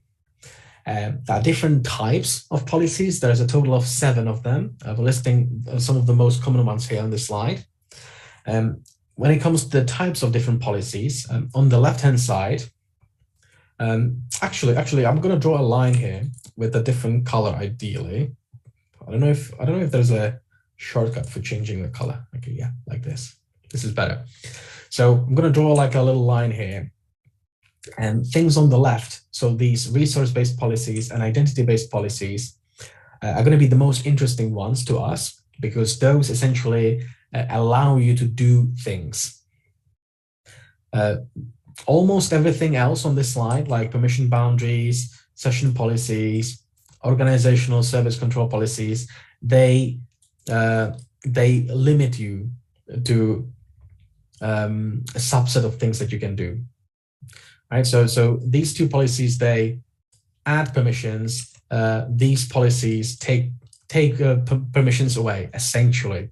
Oversimplifying here a little bit, but that's the gist of it. I'll show you a demo of what I mean in a second. Okay, so let's briefly talk about some of those policies. Again, we're mainly going to be spending our time in this sort of subtree right here. Identity-based policies is what we're going to be mainly talking about. But let's start with resource policies. So the main difference between this and this, the resource and identity policies, is who you attach the policy to. Right? You can be, for example, looking at an S3 bucket and attaching a policy to the bucket. So you're attaching it to an inanimate object. You're attaching a policy to a bucket, and you can tell the bucket that it should allow access from particular people, for example. Or you can flip it around and instead look at the accounts of those people that you are talking about and allow those people access to that specific bucket. So it's essentially the same thing, just expressed differently. That's pretty much the difference here. So with identity-based policies, you're either talking about inline or managed. So what is the difference there? Inline policies effectively are one-offs, whilst managed policies allow you to reuse and do centralized management of things. So inlines are kind of like one-offs. There are some pros and cons to both. Mainly, you should be relying on managed policies instead because it's easier to manage those. But inline policies are also an option. Sometimes you will see organizations rely heavily on inline policies because, for example, they've got a lot of different accounts in place, and every account is a bit different, and it would be too difficult or too annoying to be reusing existing policies and trying to clamp them down a little bit. So they just say, okay, we're not going to do that. Instead, we're going to write a unique policy for each of our users and like specifically outline what they can and what they can't do. So that is one use case for inline policies, but for pretty much any other use case, you should be relying on managed policies instead. Because those you can reuse, you can in a centralized way, you can see all of those policies, you can review, you can audit a little bit more easily. You can version things. You can look at history of how that policy has evolved. There are a lot more benefits to managed policies. And also you can leverage the fact that AWS provides you with some pre-configured policies right off the box. So those are referred to as AWS managed policies. I'll show you what I mean in a second. And if that's not to your liking, you can also define your own. So let me actually show you what I mean by all of that. So I'm going to log into AWS real quick. So let's take a look. All right, so I'm logged into AWS here, and I'm managing some users here. And I've got this account called demo user. This demo user, again, if you don't deal with AWS, this might seem a little bit overwhelming to you, but I'll walk you through everything. And I'll try to make everything reasonable and understandable. So I'm looking at the details of a user in my AWS subscription. It's called demo user. So yeah, that's their name. Not very imaginative, but I hope you'll forgive me. And I'm looking at the permissions that this person has been assigned. Actually, there are no permissions here. So by default, this account can't do pretty much anything. It's an account with no permissions, right? So it can't do many things. And AWS even tells you about it, saying you should probably add this user to a group or, attach some policies to it. So we can do that. Let's do that. I'm going to add some permissions to this user. So I'll attach existing policies. And right here, I am looking at a list of managed policies, right? So I'm looking at this. More specifically, whenever you see this little orange cube, that means that policy has been created by AWS. So you have some guarantee that some clever people put that policy together, and it should be pretty solid. Right, so I can search for things. I can, for example, search for S3, Amazon S3 maybe, and I can see that, for example, for Amazon S3, I've got a couple of pre-configured policies here that I can leverage. For example, I can grant this user full access to Amazon S3. I can also give them just read-only access. Passwordcracking maybe. Yeah, I can use. I can search for pretty much anything that exists on AWS, and there's probably going to be a pre-configured policy ready for me to just tick a box like this and hit the blue button and just continue. And there's typically different roles. So at the very least, you'll mostly see full access, meaning this person can do whatever they'd like with this service. And there's usually a read-only role as well. Or a policy, I shouldn't be saying role. Yeah, a policy, like a read-only policy, being able to read data, for example, from S3 or the Elastic Transcoder, but not change anything. So I can, for example, I don't know, make my user an admin. I can give this user full admin level capabilities. And I get a nice rundown that I will be attaching a managed policy called administrator access to this user here. And I've done it. And now this demo user is an admin. And this is a managed policy, right? So it's AWS managed. That's why it has that little cube. I can look at the details of it. Essentially, this is a huge policy. It consists of like 325 services, and it gives full access to literally every single one of those. So this is a very, very powerful thing to provide a user with. So you should be very careful. You should be using this very sparingly. So that is a way to attach a managed policy to an account. So that's the managed policy, but we also have these inline policies.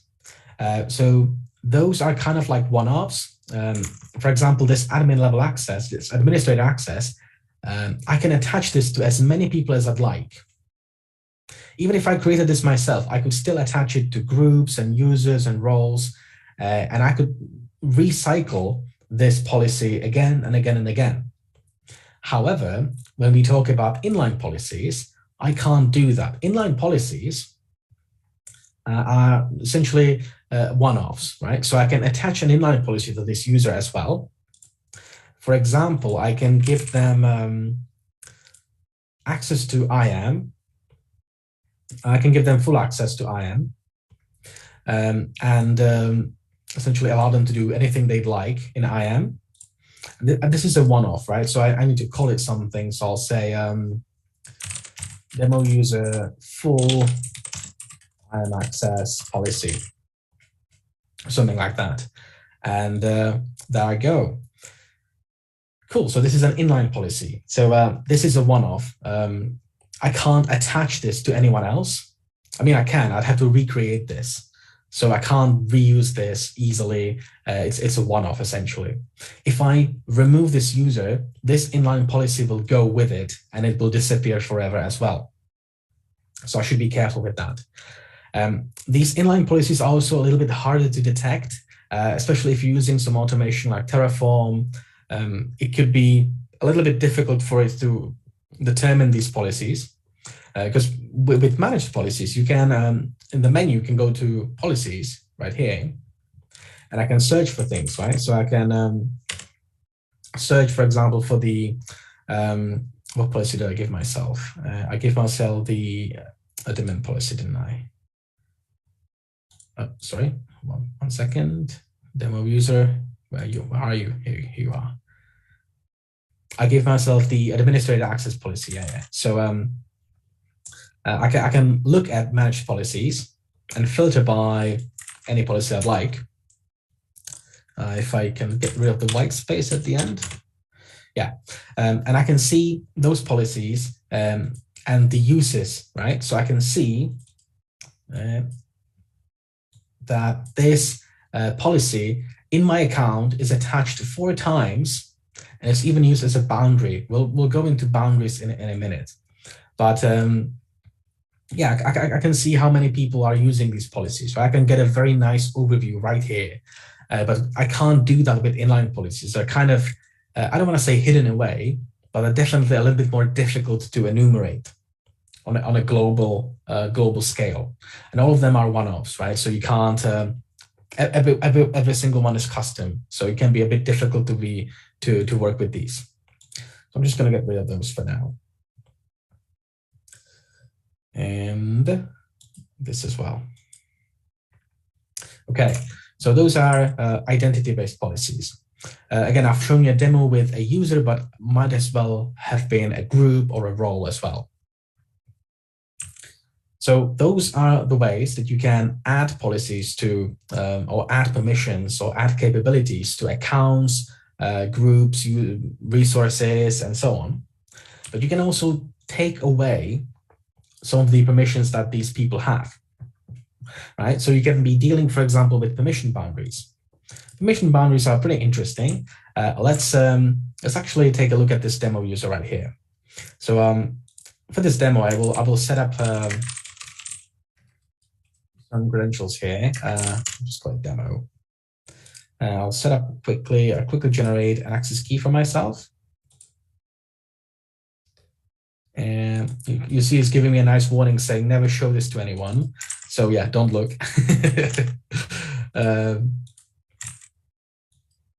Okay.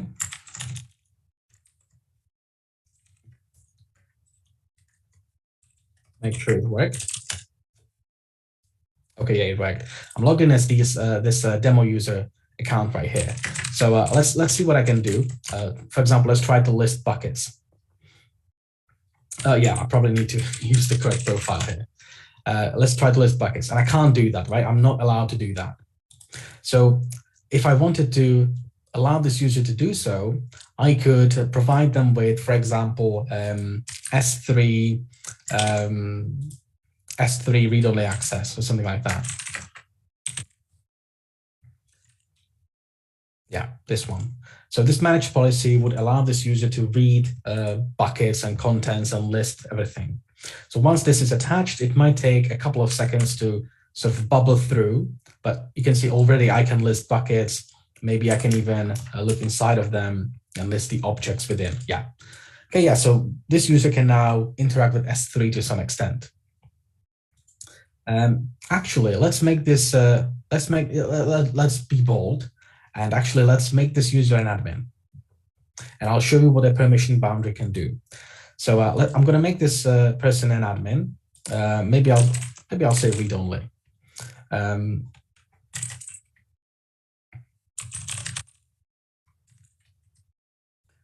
Or you know what?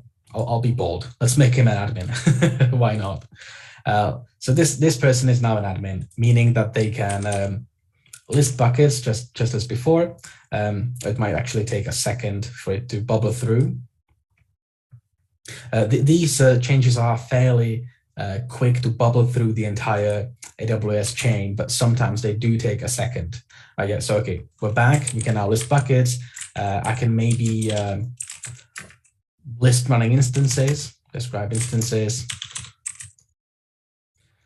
in a particular region, let's say US East 1. Yeah, so I can list instances as well. I can do all sorts of, I essentially have full access over this entire account. But maybe that's not what I want to do. Maybe I've got like a special policy for developers. I don't have one, that's why I'm using the admin access right now. But let's say you have a group of developers, you all provision them with AWS accounts, you put them in this group, and everything is good. They're all developers, they can spin up instances, tear them down, upload things, and so on. But maybe you have a junior developer joining the team, and you need to provide them with an account as well, but you're a little bit worried that they might accidentally mess up something. So what you can do is you can apply a permission boundary. So let's give this user a permission boundary, and let's restrict them to just using S3. They can do whatever they want in S3, but let's restrict them to just S3, regardless of anything else they can do. So right at this point, I've got an account that is technically on paper an admin, so that they could, I don't know, create users and list groups and add users to groups and invoke Lambda functions and spin up EC2 instances. But I've also applied a permission boundary to this account because this might be a junior developer, for example. So I want to limit what they can do a little bit. And I am limiting them to only be able to deal with S3. Right? So they have full access to S3, but nothing else. Right? So they're essentially allowed to do anything they want in S3, but that's it. So let's actually test this out to make sure it actually worked. So let's see if I can still list buckets. I can. That's good. Let's see if I can list, for example, running EC2 instances. And I'm not allowed to do that. Right? Even though I am technically an admin, I now have a permission boundary assigned to my account, and that's clamping down what I can do. So I can't list, for example, EC2 running instances. If I lift this away, if I remove this boundary, as soon as things bubble through, I will actually be able to do execute these commands again. Let's see if I can describe EC2 instances. Okay, yeah, and now I'm able to do everything again. I'm once again an admin. Feels great. So that is an example of something you can do with policies, how you can add permissions, but also take permissions away. So that hopefully makes this a little bit more digestible, because yeah, this is quite the diagram. There's a lot going on here. So I just wanted to showcase you some of the most commonly used things, mainly identity-based policies, mention resource-based policies, and some of those options to take control away from people, should you need to do that. All right, so I was talking about managed policies and managed by AWS and also by the customers themselves. So there is a slight difference there. Things managed by AWS, essentially you can't change those. Right? You've seen me provide a user with administrator access or S3 read-only, but those are pre-configured and I can't mess with those policies. I can use them, but I can't change them. Only AWS can change them if they choose to. As opposed to that, I could define my own policies right here. I could name it whatever I want to. In this instance, we have a policy called CIH update assume role policy, whatever that means. This has been defined by me as the customer. I can do whatever I want with this policy. I can change it. I can give different permissions through this policy. I can take some away as well. And every time I save it, it's going to essentially do revision control. It's going to not just overwrite what was there before, but it's going to create a new version, a new release of this policy. So all my old changes, they still exist. I've just created a new version of it, and I can roll back if I decide to. There are limits to that. Essentially, every policy can only have 5 concurrent versions supported. If you were to edit it a couple more times, you would have to remove some of the older revisions. But yeah, you can essentially roll back, five steps behind. So this should give you a lot of flexibility to debug things. And if things go wrong, give you an easy way out of rolling back the changes that broke things. You can also tell that a policy is managed by AWS or a particular person when you look at the ARN of it. And we'll take a look at what ARN means in a second.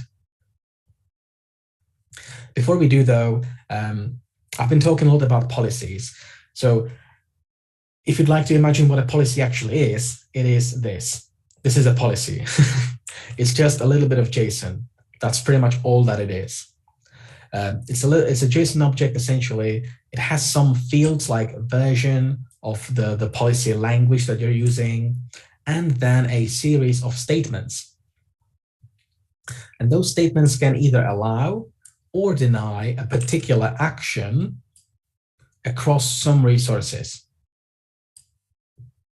All right, so this screenshot right here describes a policy with a single statement, and this statement allows whoever this is assigned to, it allows them to deal with S3, execute any commands on S3, but it limits that scope to a single bucket. In this case, the bucket is going to have the name same as your username in AWS. So you can limit things as well based on the resources that you're talking about.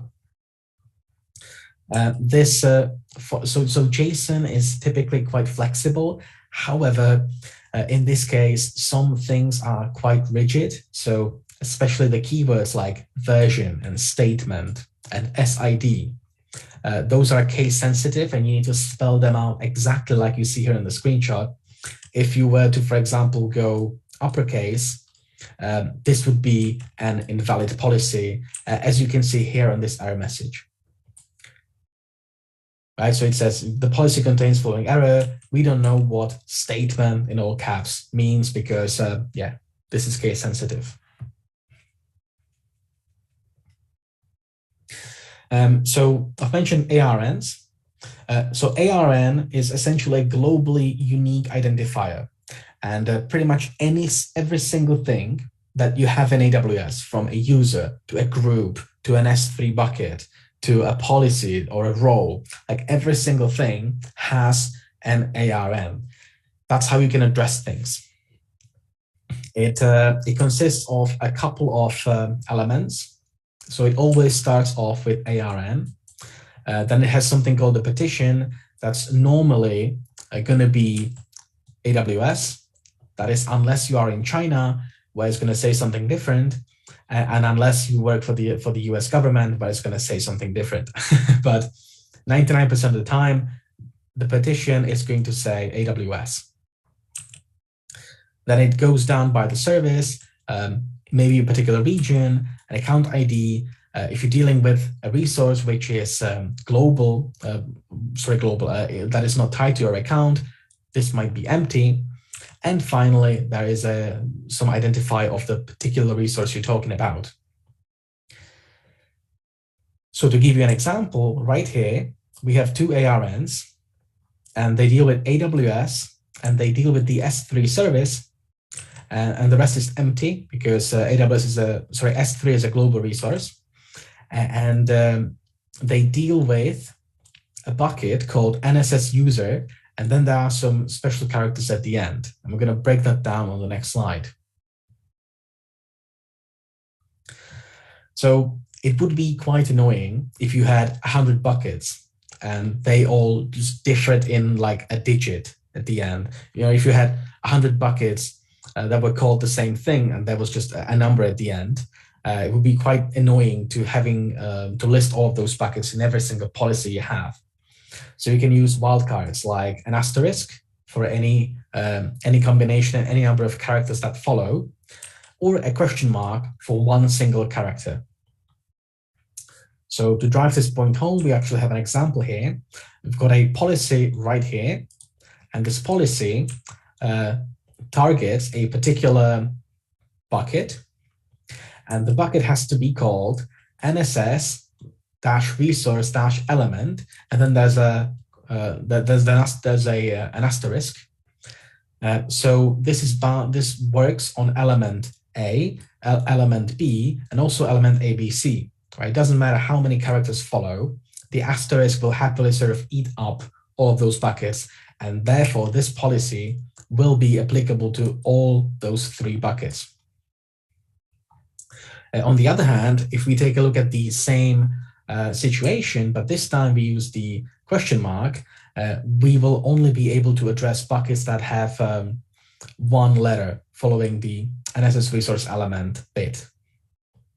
So it will work with NSS resource element A, it will work with NSS resource element B, but it will not work with NSS element ABC because that's more than the question mark can account for.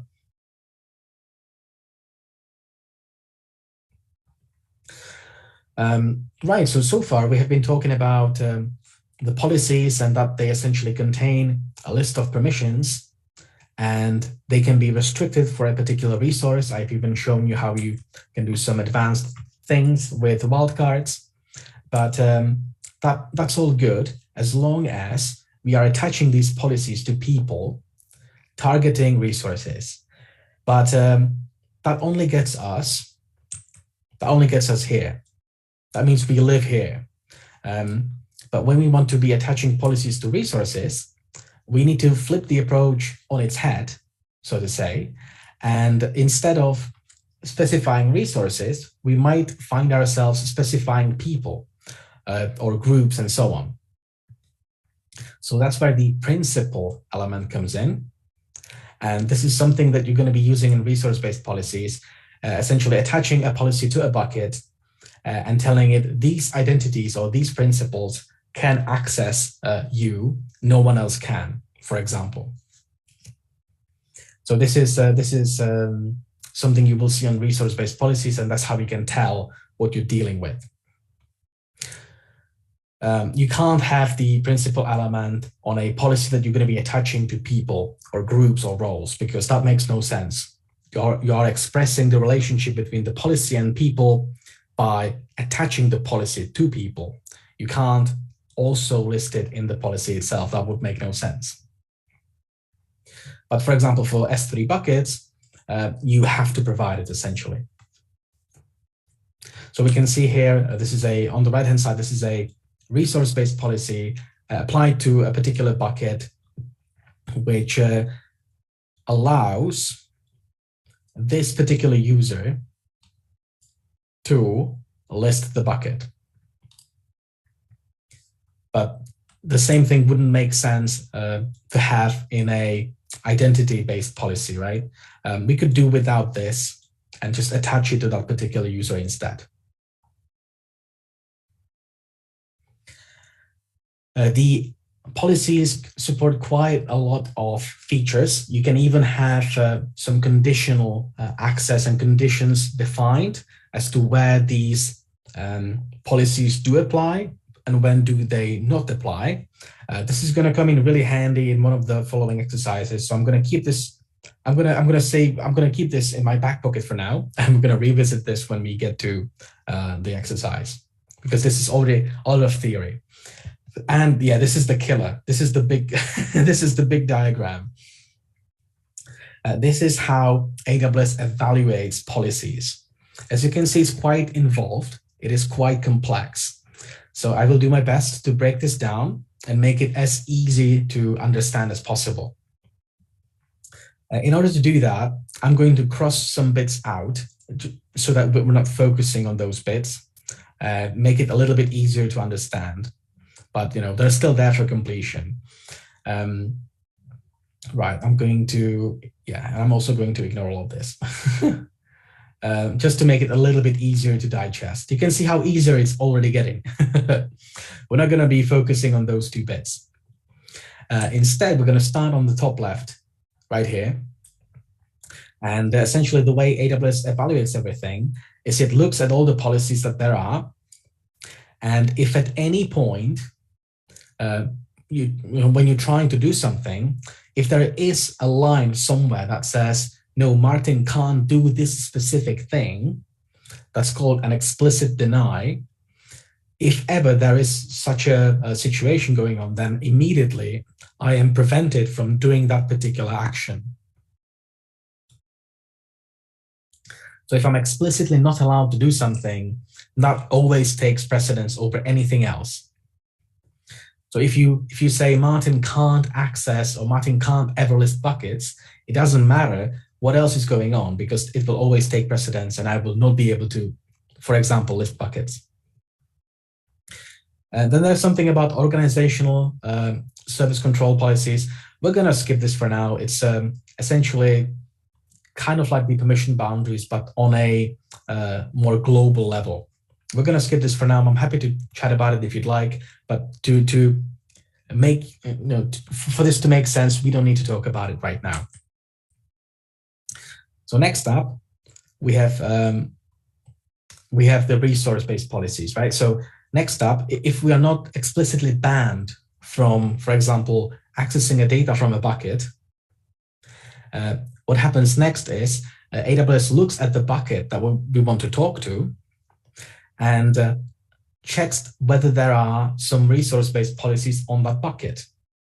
And if there is a policy that says, yes, Martin can read data from this bucket, then that evaluates and we might be able to do so. If that's not the case, then we continue through this crazy chain. Okay, so we're here. We're finally getting to the identity-based policies. So the actual permissions that are assigned to my user. And I need to have some permissions because if I have none, then I am implicitly denied from doing things, right? Essentially, if I'm not explicitly allowed to do something, it will not be possible for me to do it, right? For example, when you create an account like this, with no policies assigned to it, this account really can't do very much, right? I can maybe use this account to talk to an S3 bucket, which explicitly allows me to, because it's got a resource-based policy on it, but this user literally can't do anything. Like AWS even tells you, this user has no permissions yet. You should probably look into it because it's kind of useless. Right, so I better assign it some policies, otherwise it will never be able to do anything.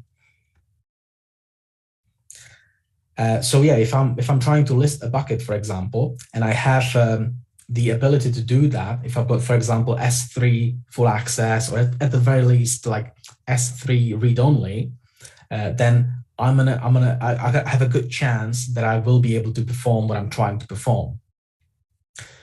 That is, unless there is a permission boundary attached to my account. And we have seen this already, right? I've shown you the demo of this account being an admin, but also having a boundary saying, we don't trust you yet. On paper, you are an admin, but for now, you can only read buckets and nothing else.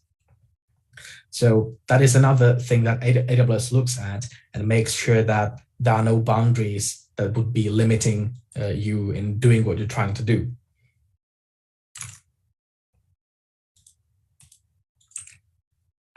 And if that's not the case, if you are not constricted by any permission boundaries, there's a very good chance that you will actually be allowed to do what you're trying to do. So essentially the takeaway from this, and you don't have to memorize this entire thing, but the takeaway from this is it is complex.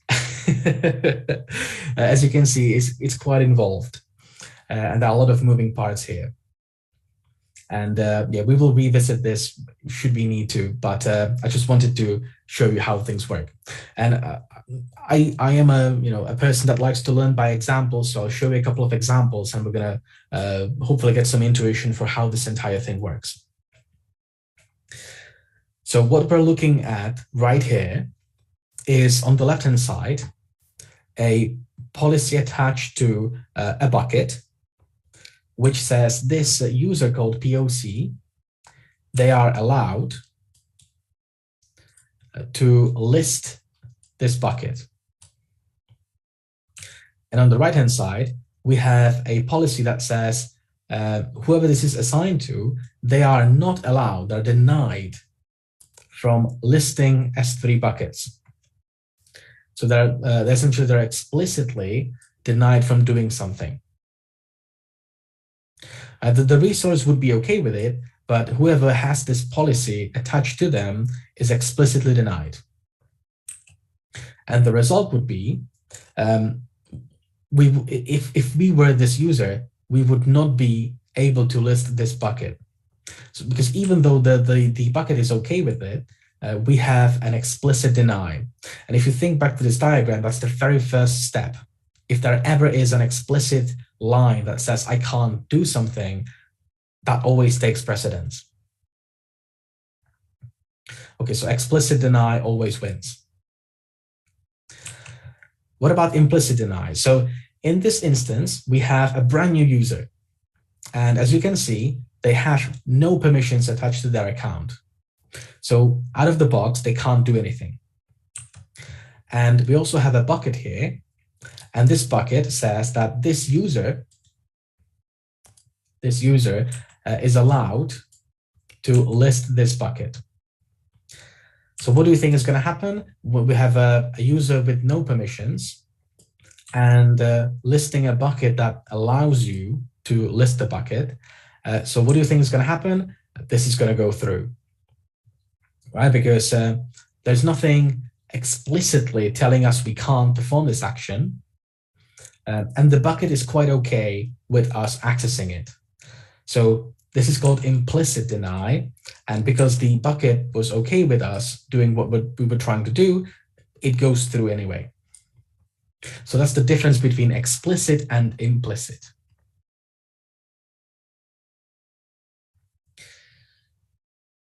Right. So when you are dealing with, when you are a user that deals with resources, for example, buckets, those, the permissions that you have, that's the yellow bit, that's you. And this is, for example, S3 bucket. The overall result is essentially a union of those two sets of credentials, those two sets of permissions. And so we can see here that we have a user, and this user has a policy attached to them, and they can read things from IAM, which that doesn't really deal with S3 at all, but they can read from IAM, right? So they can, for example, list users in this environment. And we also have a bucket here that allows this user to list the bucket. So the union, when we merge those two rules together, means that there's nothing preventing us from looking at this bucket. On the other hand, when we think about permission boundaries and things like organizational SCPs, they limit, they clamp down what we can and can't do. Right? So even though, as I've shown you with permission boundaries, even though we might be an admin, so we can do everything. We've got all the permissions, every single one of them. If there is a permission boundary here, and that permission boundary limits us to, for example, just read S3 objects, then that's all we can do. Same goes for the organizational SCPs as well. That's just a more global way of addressing the same problem. Okay, so I know that was quite heavy to parse, but hopefully it made at least a little bit of sense. We're going to be revisiting these things as we go along, hopefully. So at the end of the day, it should all make sense. So first things first, we're going to be talking about shadow admins. So what are shadow admins? So shadow admins are accounts that have permissions, which can, okay, so they're not admins. Okay, that's the main takeaway. A shadow account, a shadow admin, is an account that on paper is not a part of the admin group, doesn't have the administrative access permissions. So on paper looks harmless. Right? It looks like it's not a threat because they're not a real admin, at least on paper. However, the account might have permissions that allow them to change things in the environment to their benefit. For example, if I have an account that can add people to the admin group, but the account itself is not an admin, that is an example of a shadow admin account. So the account is not an administrator, but they can add themselves to a group of administrators and therefore inherit the privileges that come from that group. So they can make themselves an admin if they decide to. And that is an example of a shadow admin. And once again, this isn't a brand new concept. This exists on-premise within Active Directory, for example, and it also exists in the cloud because of how centralized the IAM controls are. This isn't AWS specific either. You've got the same thing in GCP and Azure as well. But we're going to be targeting AWS right here. So we're showing you a couple of the dangerous permissions that shadow admins might abuse. Sorry about that. That shadow admins might abuse to escalate their permissions and privileges.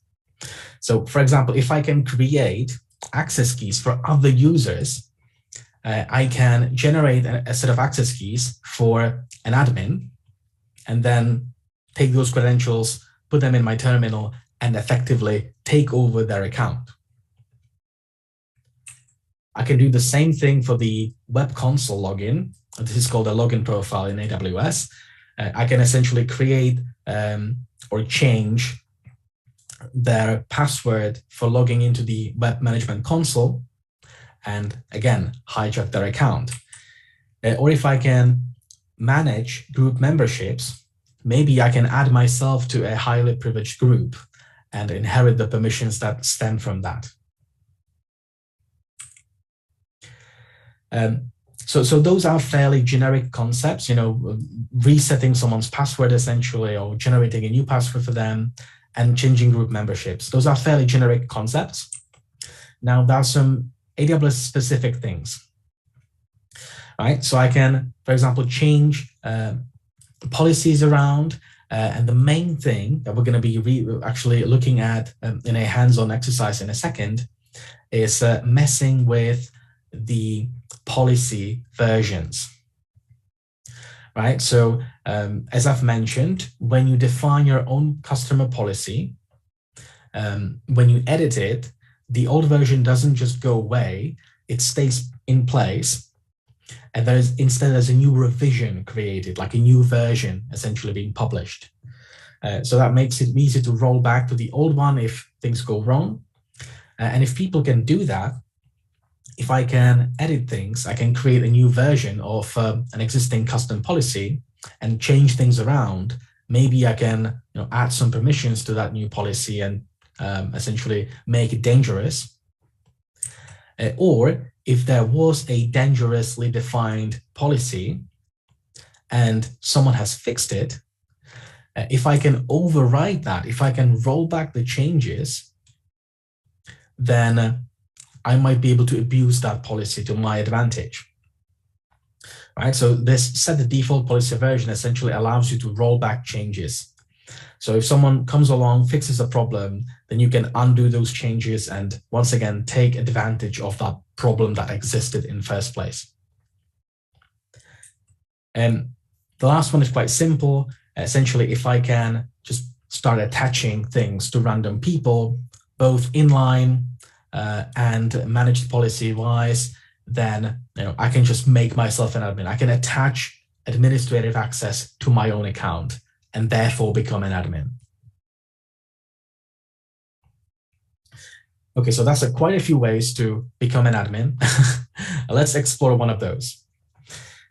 So in this exercise, we will be logging into AWS and we'll be looking into escalating our permissions and privileges. And the ultimate goal for us will be to read some sensitive information from a Lambda function.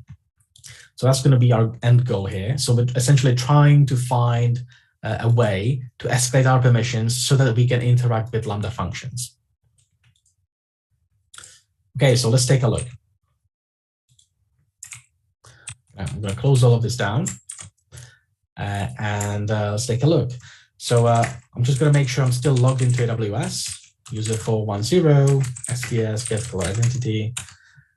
And yeah, everything looks good so far. Yeah, awesome. Okay. So let's explore the policies that exist in this account and see if we can take advantage of any single policy.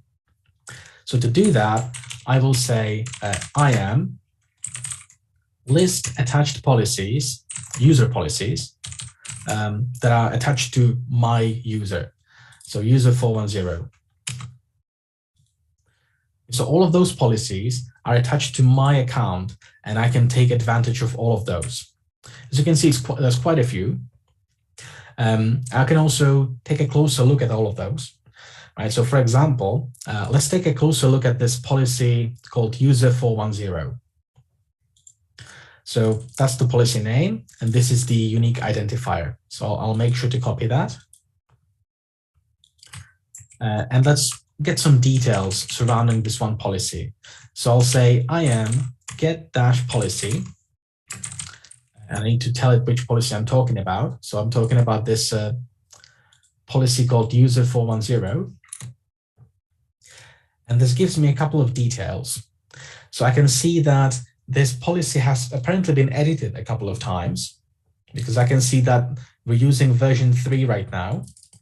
So it makes me wonder what changes were made in past, so that it has been modified to change something. That could be interesting. So let's take a closer look at this latest provision, and actually that would allow us to see what we can actually do in this environment. So let's take a closer look at the details of this policy. So for that, I will say IAM list policy versions, because it does say that we're using version 3, but maybe version 1 and version 2 have been removed and they're no longer present.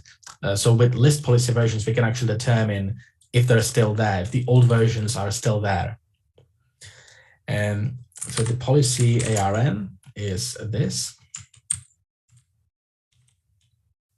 I'll copy paste that over. So let's take a look. Okay, yeah, so all the 3 versions still exist. They're just not being used. So we can inspect those previous versions. So I can say AWS IAM get policy version. Once again, we're looking at this policy here, and we're looking at version 3. That's the current one. So we want to see what kind of permissions are contained within. So I'll say -- version ID v3. Okay, that looks like quite a lot of info. So this policy allows us to look at IAM to some extent. We can get roles, get policy versions, get groups, look at the group policies. We can do all sorts of interesting things. The one thing that strikes me as interesting is this set default policy version. Because as you may remember from the previous slide, this is one of those dangerous permissions that essentially allows you to roll back changes done to policies. It looks like we're able to do that. We might be able to roll back certain policies. So we're essentially able to do that to all of those resources. So that's interesting. Let's explore that a little bit further. If you remember, this policy that we've just been looking at has 3 versions of it. We've just looked at version 3. So let's take a look at version 2 and version 1. Look at version 2. Once again, it has to do with IAM. There's a lot of gets and lists. So reading a lot of information, but not really being able to change anything. There are some permissions related to CloudWatch. So that could be interesting. But remember, our ultimate goal is to do something with Lambda functions, right? So we want to obtain any kind of permission we can regarding Lambda functions. So this doesn't bring us any closer to that goal. Let's take a look at the very first version, version 1. This one starts the same. If I scroll down, there are some extra permissions here, mainly Lambda list functions and Lambda get functions. So this looks very juicy. This looks very interesting. I would like to acquire those permissions. The only problem is that this is the old version of the policy that isn't active anymore. But however, I do possess this set default policy version permission, which could allow me to roll back the changes. So let's try to do just that. Before actually I try to do that, let me try to list the Lambda functions just to prove that I can't do it right now. So I'll say --profile, user 410, Lambda, get function, for example. We're trying to list this secret Lambda function, so we even know which function to go for. So let's try to do just that. I do have a typo somewhere. Let me copy this properly because I've got a typo somewhere. Yeah, so I'm not able to do that, right? I can't deal with Lambda functions. It even tells me I've got no permissions to do things within Lambda. So we, however, know that if we roll back this policy here, we might be able to obtain these permissions. So let's try to do that. So I will say AWS --profile user 410 IAM set default policy version, and we're going to be affecting the policy assigned to us. So user 410, and let's roll it back to the earliest version, and that was version 1. So this is going to take a minute. This isn't immediate, this change. So, but hopefully what it will eventually resolve to is us gaining those permissions that were subsequently removed from the policy. But now we're rolling back the changes. So hopefully we're going to get back to this state where we were able to interact with Lambda functions, listing functions and looking at details of those particular Lambda functions. We can actually look at because this command doesn't really show us any indication if this worked. It probably did. I mean, because it didn't give us any error messages, but we can actually check that it worked by looking at get policy again. Getting policy again, that gives us the nice rundown of the details of the policy and mainly the active version of it. So we can see that now the default version, the active version is version 1. So we have successfully rolled it back. And essentially at this point, we're kind of just waiting around for the changes to kick in because these changes are not immediate. So if I run this command again, you'll see it's still giving me an error message. That's because it just takes a little while for the Lambda function, for the policy to be rolled back. Even though it looks like it already did on paper, it does take a little bit of time to actually bubble through the entire environment. See if I can list functions. I still can't do it. It's going to take a little while for everything to bubble through. This might take upwards of, 3-4 minutes. It is just an unfortunate that I can't show it right now because, it's still sort of bubbling through. So what I'm going to do now is I'd like to give you some time to catch up on all of this. I believe the commands have been shared with you. Let me just quickly verify that.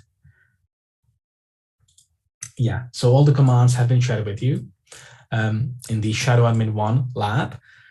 Just please do note that this takes a little bit of time to reflect in our accounts. So it's going to give you this error message for a little while, but eventually it will actually bubble through the entire environment and you will be able to list the function that you're after.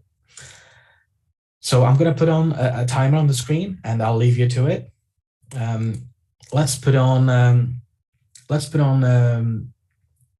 15 minutes to make sure this, actually, sorry, let's do 10 minutes because we'll do a coffee break as well. So let's merge that with the coffee break, and that should definitely give us enough time for this to bubble through.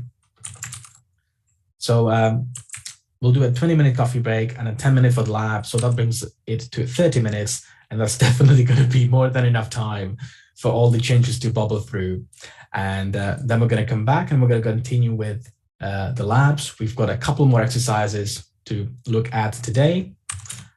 Come on. Yes. Here we go. Yeah, success. Sorry. Yeah, it just takes a minute or two to bubble through. But as you can see, I'm just running the same command again, and suddenly it succeeds.